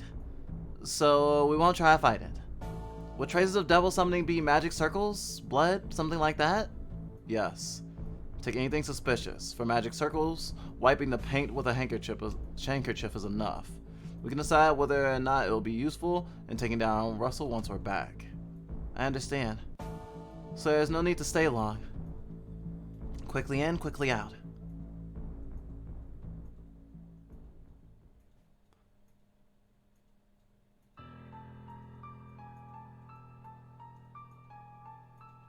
This is the former City Council building. It's just like how it looked in the textbooks.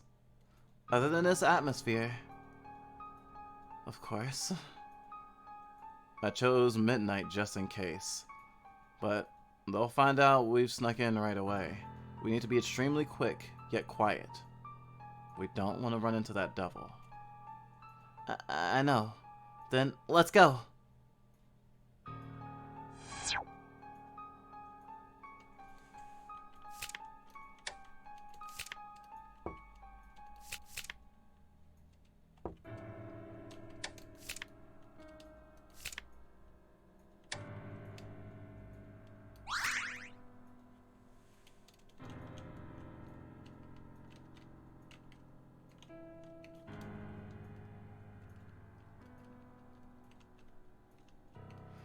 I mean, I'm not an idiot that hates on people's interests. Aww.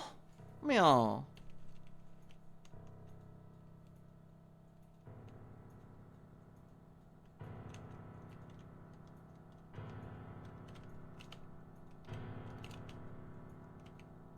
There's no point in leaving Noel behind.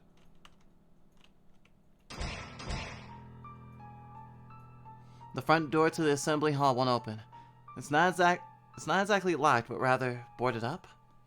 If he summoned a devil in an assembly hall, it's natural that he would close off the front door. If this opened, mischievous children could easily sneak inside. That's true. There are hallways going around the assembly hall. There should be several entrances in. Let's search the halls first. Search the area. The old city council building is large, but should contain traces related to devil summoning. Move around with Noel and investigate anything suspicious.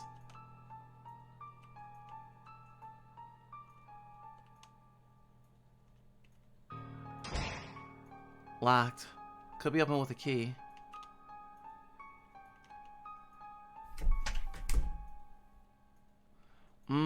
I like how, because this is all about the past, they're trying to get all the past out of the way. So it makes sense that they would have, they would go to the city council building, and this probably won't be used again other than maybe for flashbacks.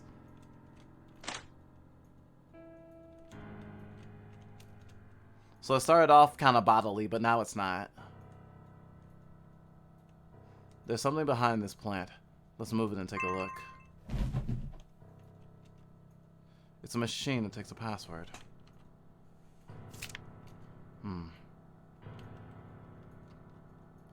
What 4-digit number do we know? A year? A day? A month? A time? I don't hate the sequels. I saw The Force Awakens and liked it. Just not as enthusiastic about the sequels. Got it. There's something on the sofa. Is that a white feather or fur? Suspicious. Keep it. Keep anything suspicious. You found it, so you should take it. Evidence of devil summoning.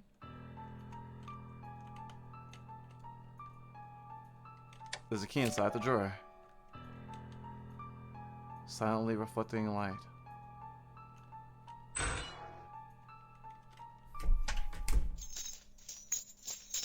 Okay. Do you hear the sound of metal dragging? Or is that my imagination?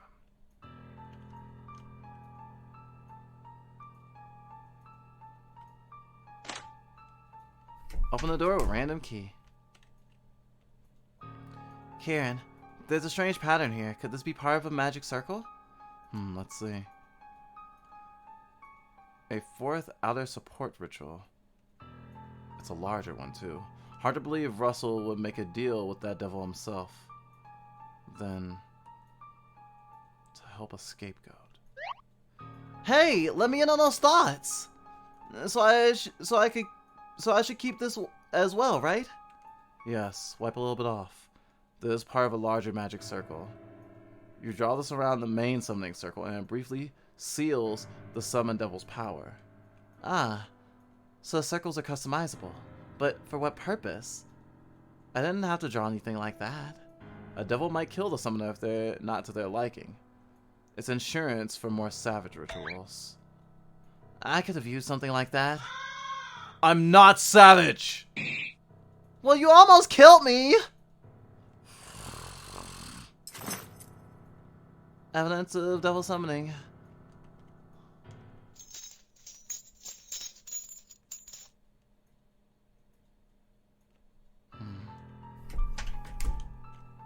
Oh, about to get some clock tower feels.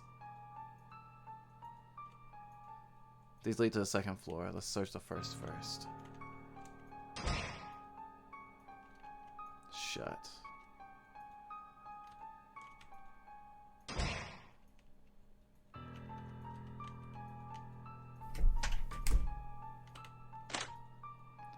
Various accessories, nothing suspicious.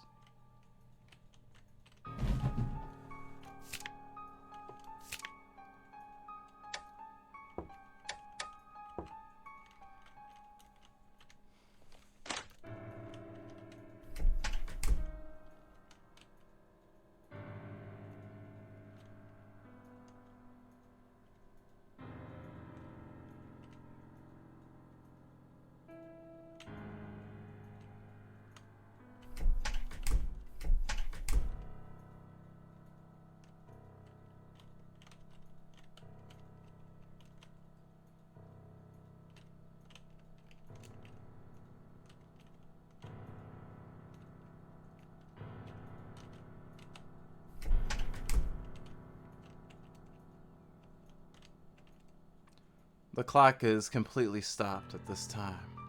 12:30.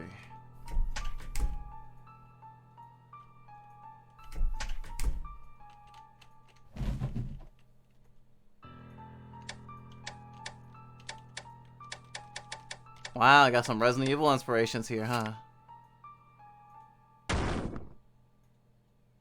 What's this? There's a bookshelf behind this removable wall. Bingo. Let's take a look at this bookshelf. The books here, I've never seen this kind of writing. What have we here? I see. What do you mean? You see? If you know, please explain it to me. This is a type of code called Infernal Script. Information related to devil summoning is written in special code like this. You need to know the code to read it, else prevent information from leaking. So, there's information related to devil summoning here? Probably.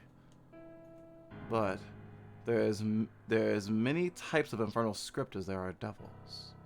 Thus, only the person who wrote it can read it. For now, let's take back one of the books here. Evidence of devil summoning. We've been taking our sweet time. Let's go searching the second floor.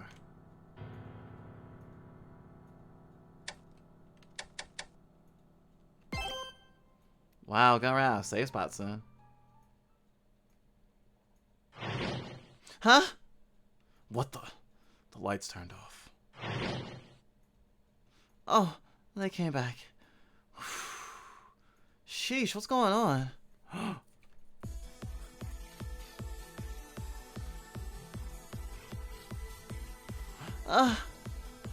There you are, great devil Caesar. When did he get so close to us? What should we do? Only one choice. Run. The way we came in is closed off, but the right and left side have the same layout. Let's turn across this floor, go downstairs, and run down the hall. We'll reach the front door. But that's so far. I can't walk that fast. I'll buy you some time. You just calmly move ahead one step at a time. Alright. How about you say something, devil? Or can you not even speak because of those restraints? No art to you at all.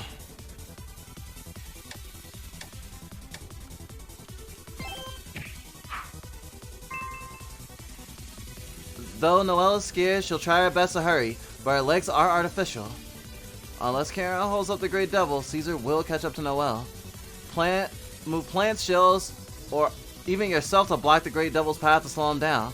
And at the very least, do you have any items or stances that can repel an opponent's attacks? Shit! Okay, Baigaro's auto put there.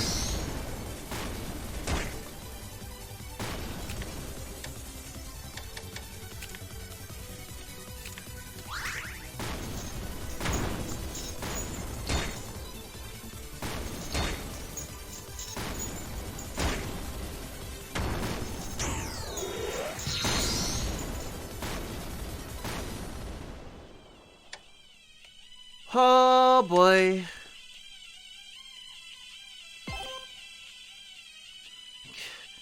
Karen, are you alright? It's a lot harder to use these legs when you're panicking. I'm fine.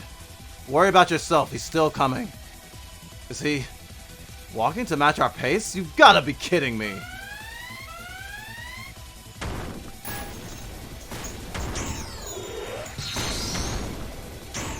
Oh shit!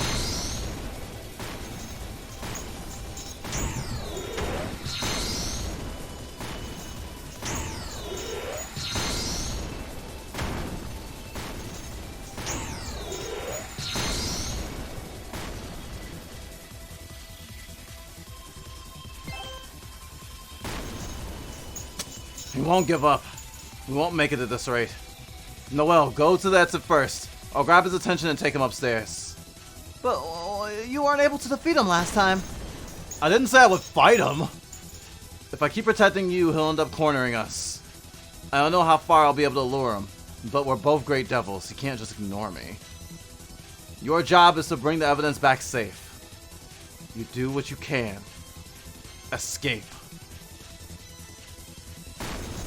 There's no time to think. Work your feet, not your head. We both have our own roles to fill. We'll both survive this. Alright. Please endure a little longer. Lead him to the roof or somewhere. And as soon as you see me leave, you must make your escape quickly too. Of course, I'm not gonna lose here. I'll take you on. Or would you rather have a chat with bad-mouthing Russell over some tea?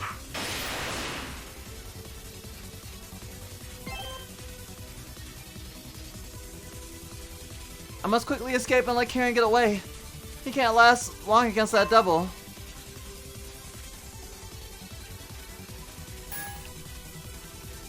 Shit!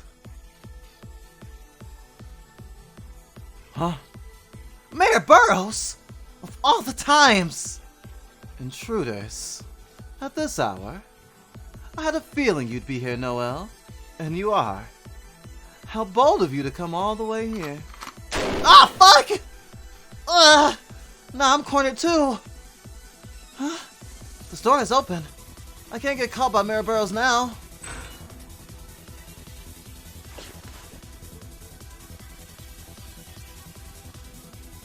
Where are you hiding? Well, you're surely somewhere around here. Probably planning to quietly make off with something incriminating, But you see, no one ever comes here. That makes it perfect for killing off nuisances. Now I saw Karen taking on Caesar. You really made the wrong choice, Noel. Karen will die by Caesar's hand, and you'll die by mine. This one, the charade. I need to escape. If I don't, both Sharon and I will be killed. Huh? Isn't this the central assembly hall that we can get through in the front? Then maybe there's something that we can Caesar.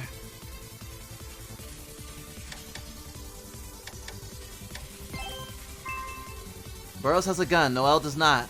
She just has to run. Stay on Burroughs' line of sight and move ahead by hiding behind walls and in the shadows. And when you hear the gun cocking, get out of the way immediately. Don't hide, Noel. Come on out. I know you're here. That little partition won't block a bullet. Trying to dodge only will make it hurt more when it hits. Come on now. How about just taking one bullet, huh? You want to keep playing tag? Now, isn't this fun? It's like Russian roulette! Maybe the next shot will hit? You sure hide well. That's the Noel I know, but you can't hide anymore.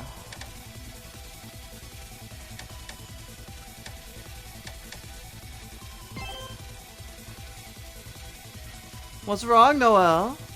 Looks like you're out of hiding places. Picked the wrong place to escape to. The door to the main entrance is sealed. Oh, I've made no mistake. This room is surely where you summoned Great Devil Caesar. There's this huge magic circle after all. Perhaps I could do something about Caesar here. Worrying about others even now. I can tell if you're overconfident. You're worrying about others even now? I can't tell if you're overconfident, or just don't understand. You're right that a large magic circle is needed to maintain Caesar. I can't wipe the circle away. If I don't bind and limit Caesar's power with this, he'll put too much burden on his contractee. So you're not the one who made the deal. You know how I do things better than anyone, don't you, Noel Kirketti? Bastard! You talk a big game about revenge, but at the end of the day, you're powerless without Karen. Just try and kill me. The evil mayor who tricked you is right before your eyes.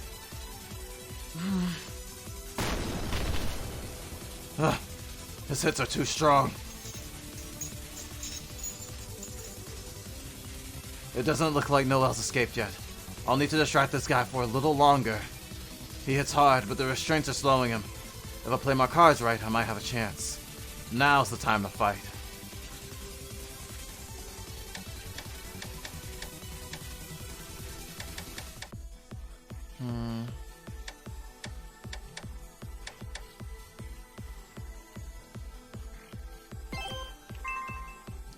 Karen's attacks have no effect on Caesar, but with the strength he may contend a bit. Luckily, the strength Caesar is wide open. If front attacks won't work, aim for his back. There's a stance that will let you unleash stronger attacks. I was like, oh yeah, I'm gonna scoot back, I'm gonna do the free healthcare, and then I notice.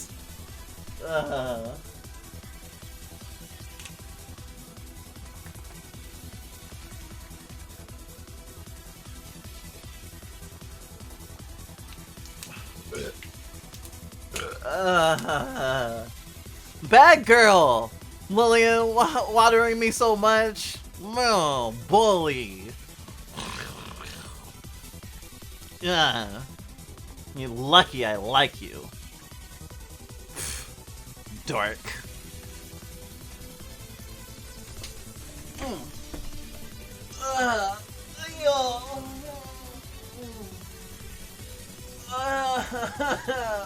Stretchies.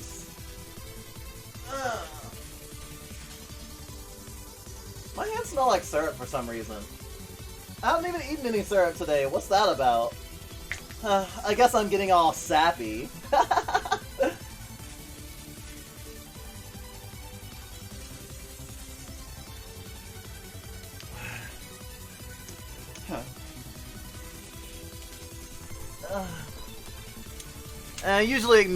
I usually forget about the one part of free healthcare that I'm supposed to take into consideration. I'm supposed to take a breather. A certain giant dork reminded me, who loves to drone on about Tolyu and philosophy.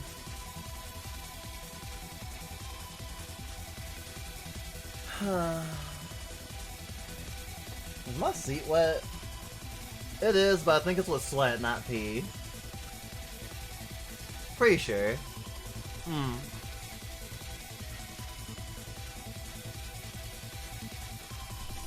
But either way, I think I want to get out of this Kiku.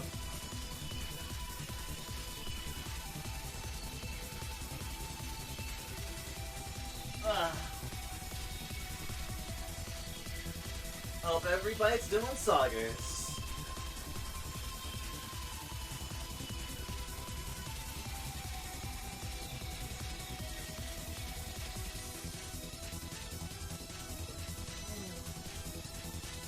A little warm to keep a Kiku on, though.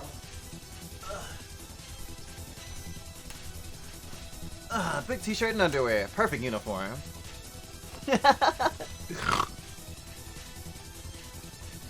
Real. I love V3.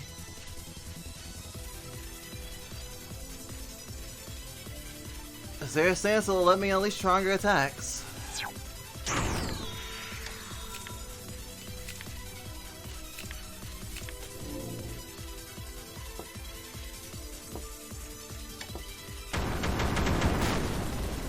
Ha! Oh shit, I took damage!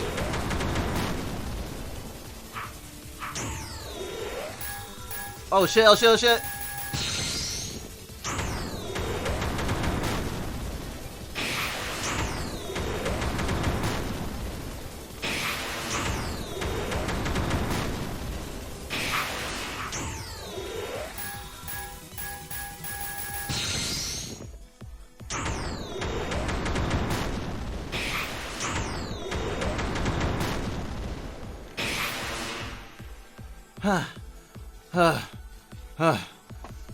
Even after this many attacks, he's still standing.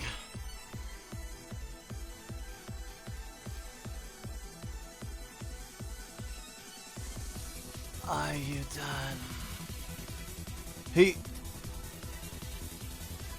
Noel, you out yet? Wait, did something happen?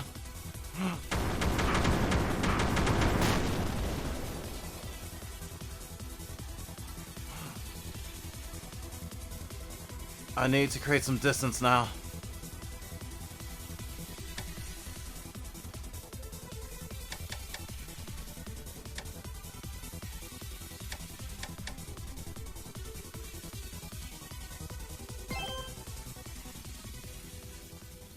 Ooh, reflection.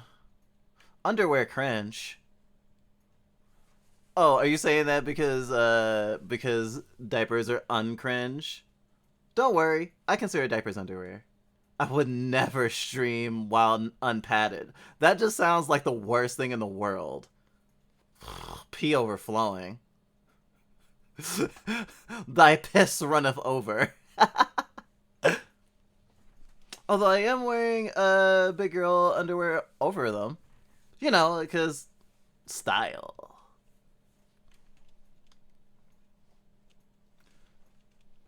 A skylight, huh? The Central Assembly Hall should be just below here. Huh? That's Russell. When did he show up? Shit, I shouldn't have left Noel alone. Now we're both up a creek. Huh? Noel! Why aren't you running? If you don't die, if you don't hide, he'll shoot you. Just try to kill me. The evil mayor who tricked you was right before your eyes.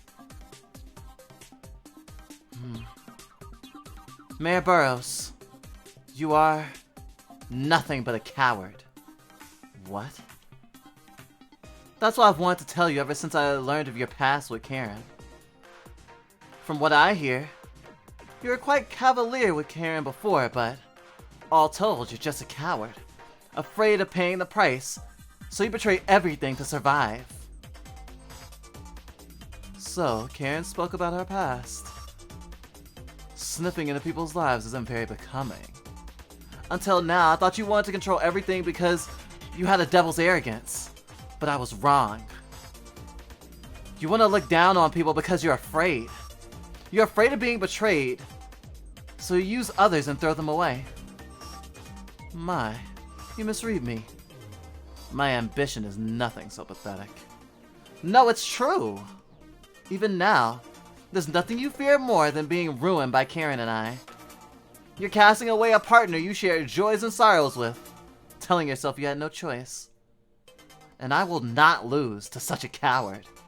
Not I, and not Karen either. Don't talk like you know anything, Noel. I'm not going to sit here and be lectured by some kid. Me fear you? You have it backwards. You, right here, right now. You're terrified of me.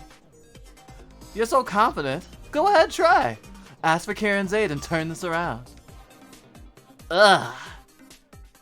Where are you when I need you, Karen? It's just a stronger devil. So what's the holdup? Finish him off and save me. Because we have a contract.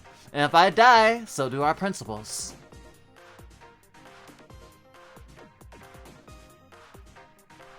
Noel, you're...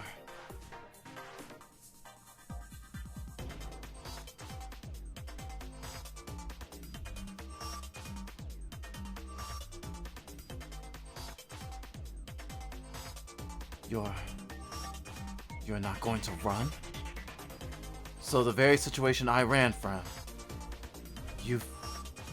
we can face it down together?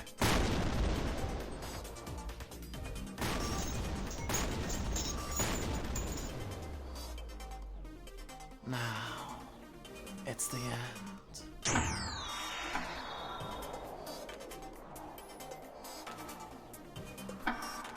Noel, you don't even have legs.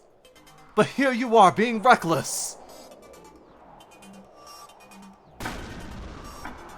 A recklessness that's going to change me. Who can only run. In that case, what I need to do now isn't think of how to escape. What I need to do now is... overcome the old me!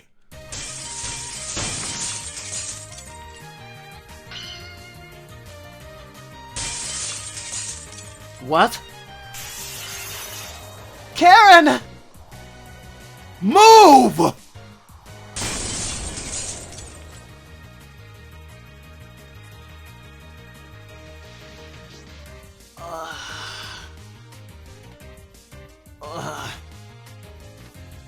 Karen, you're pushing yourself too hard. If you weren't a devil, you wouldn't get off with just broken bones. But I am a devil. So I did. Compared to the Aquarius roof, this is nothing. That's not what I mean. Goodness. Still, thank you. You, making a mockery of... out of bullets? Caesar, wake up! Kill them! It's futile. He couldn't land safely because of those restraints. Doesn't matter how strong he is, he won't recover for a while. We have found plenty of evidence of devil summoning in this building. Looking into it, we will most surely find connection between you and this devil. And now, you have no way of stopping us. This is checkmate.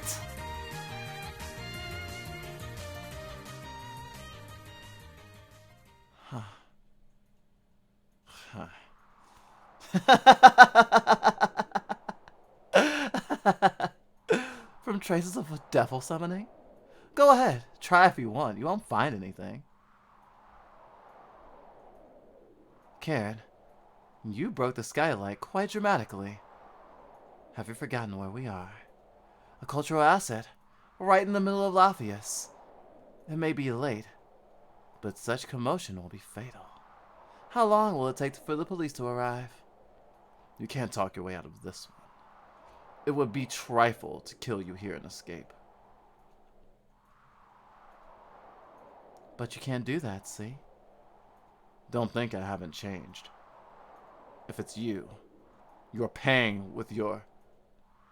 That's not what I'm talking about. You two can't kill me. Huh? What are you...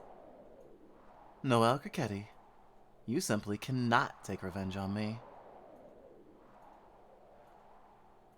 I'll be led astray by your words no longer. You have nowhere left to...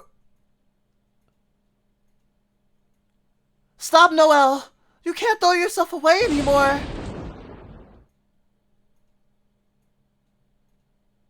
What?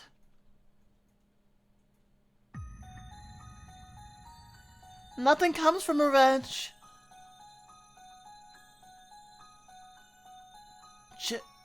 Jillian?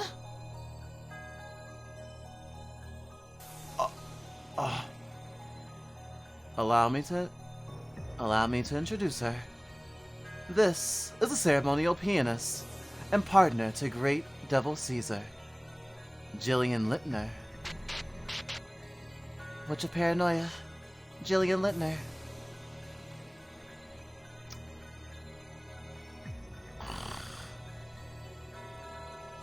Can't you just get a diaper with underwear print? Oh, I mean, my diapers are cute as hell, but putting underwear on top of it is just really nice too. Plus, it reminds me when I could wear normal underwear full time, you know? It's kind of nice. And these are definitely thicker undies. Like, as an incontinent person, I don't think I would willingly wear normal panties for show anymore. I am an MB, but I am femme sometimes. What is my gender? I don't really know anymore. I used to consider myself gender fluid or gender what was it? Gender Libra? I'm probably like omnigender, but that's a version of non-binary, so yes, I am an MB. Sorry to spam, but I know y'all are plural. Do y'all prefer to be referred to with plural nouns like you all? Y'all, you all are fine. When you're talking about all of us. If you're just talking about me, I prefer to use one of my pronouns. She, they, it, or they. I think Crocodgators and Little Kings are cool. I haven't worn Little Kings yet, but I wear a lot of Crocodgators. Sometimes. But right now, and from the next shipment that I'm getting of diapers that should be coming tomorrow, I've been mostly just getting Camelots because they hold a lot of pee. So especially when I try to wear like one diaper a day, it's very helpful to get me through. Gender plant.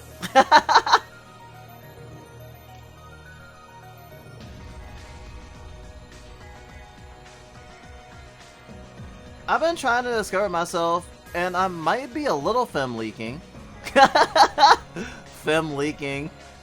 It's like, no! All my femme is leaking out! We are on feminizing hormones. So there is that. Though not all of us are super great about having boobs. Sometimes I like the feeling of wearing a binder, but I have had mates that prefer to wear a binder when they front. Pun intended. Poggers. No. Soggers. Yeah!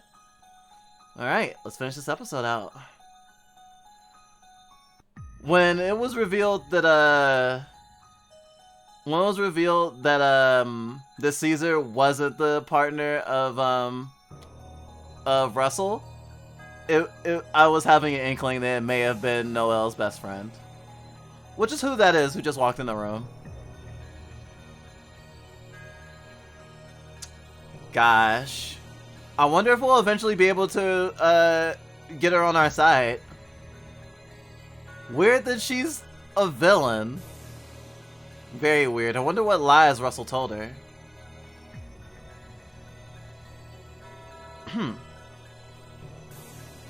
What is going on here?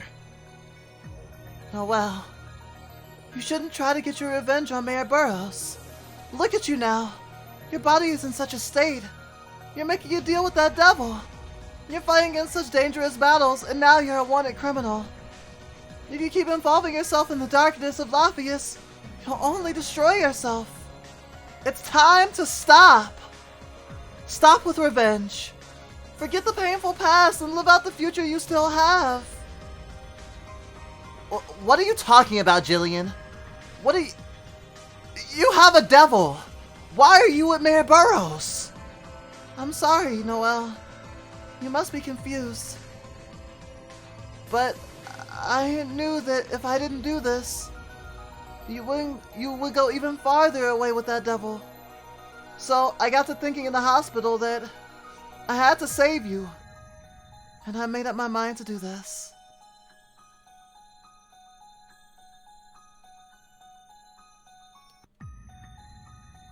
For once, it was fully voluntary. I'm surprised myself. But I haven't deceived her in the slightest. In fact, she came to me and asked. So I gave her the best summoning method I could offer. See, Jillian doesn't want you to endanger yourself anymore. What a great friend. Almost too great. Which is why she stepped in between us. Like a shield. That can't be true. Jillian? Did you really all on your own? Wasn't there any other way? It's true. Until you give up, Noel, I'm gonna keep standing in your way. Mayor Burroughs, that devil, I'll push you away from both of them. I'll save you, Noel. This is my way of showing gratitude to my best friend for saving me from the Mad Bomber. Showing gratitude? Unbelievable. Just listen to her. It sounds like she's being considerate to Noel, but the way she speaks is so selfish, so one-sided, without a glint of guilt. Something's up here. Is this who she truly is? Noel, would you mind pulling back for now? You can take the summoning traces if you want. But when you get home, think it over. And if you can, stay away from the darkness of Lafayette. I just want you to go somewhere far away from Lafayette and live a nice, quiet life. I don't want you to have any more blood on your hands. And if she says no? I'll unlock this magic circle and remove Caesar's restraints. Most of this magic circle isn't for the summoning. It's for restraining Caesar's overwhelming power.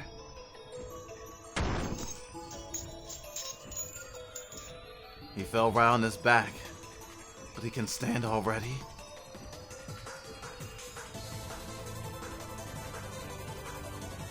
The police will arrive soon. Let's call it a draw and stop for it tonight. Why are you... Why? Jillian can control such a powerful devil, but shows no signs of going against Russell. She says she's between Noel and Russell, but this isn't a three-way standoff. He's gained an ally. Noel, what'll it be? I can't believe this. Jillian, you're the last person I wanted involved. But then you jumped in of your own accord? Why? Jillian, why? Please, Noel. Don't lose yourself anymore. There's no reason to feel the pain of revenge. As long as I'm here, I won't let you go through any more pain. Season 3. Bury the past.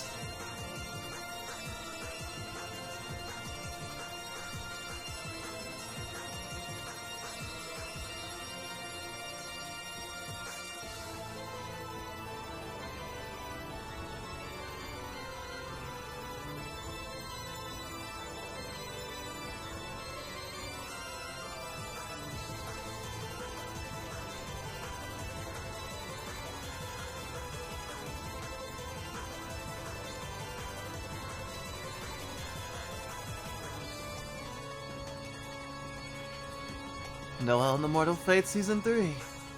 Bury the past.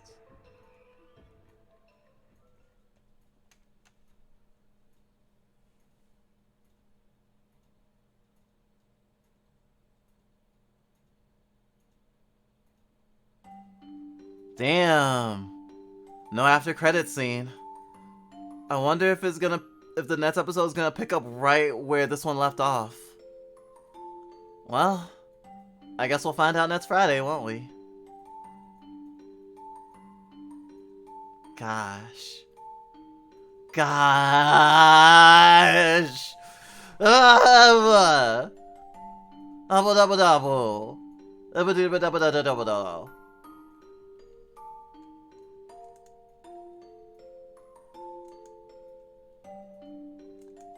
That was baby for. I'm so fucking excited! Anyway, that was Noel and the Mortal Fate, Season 3. That's Friday.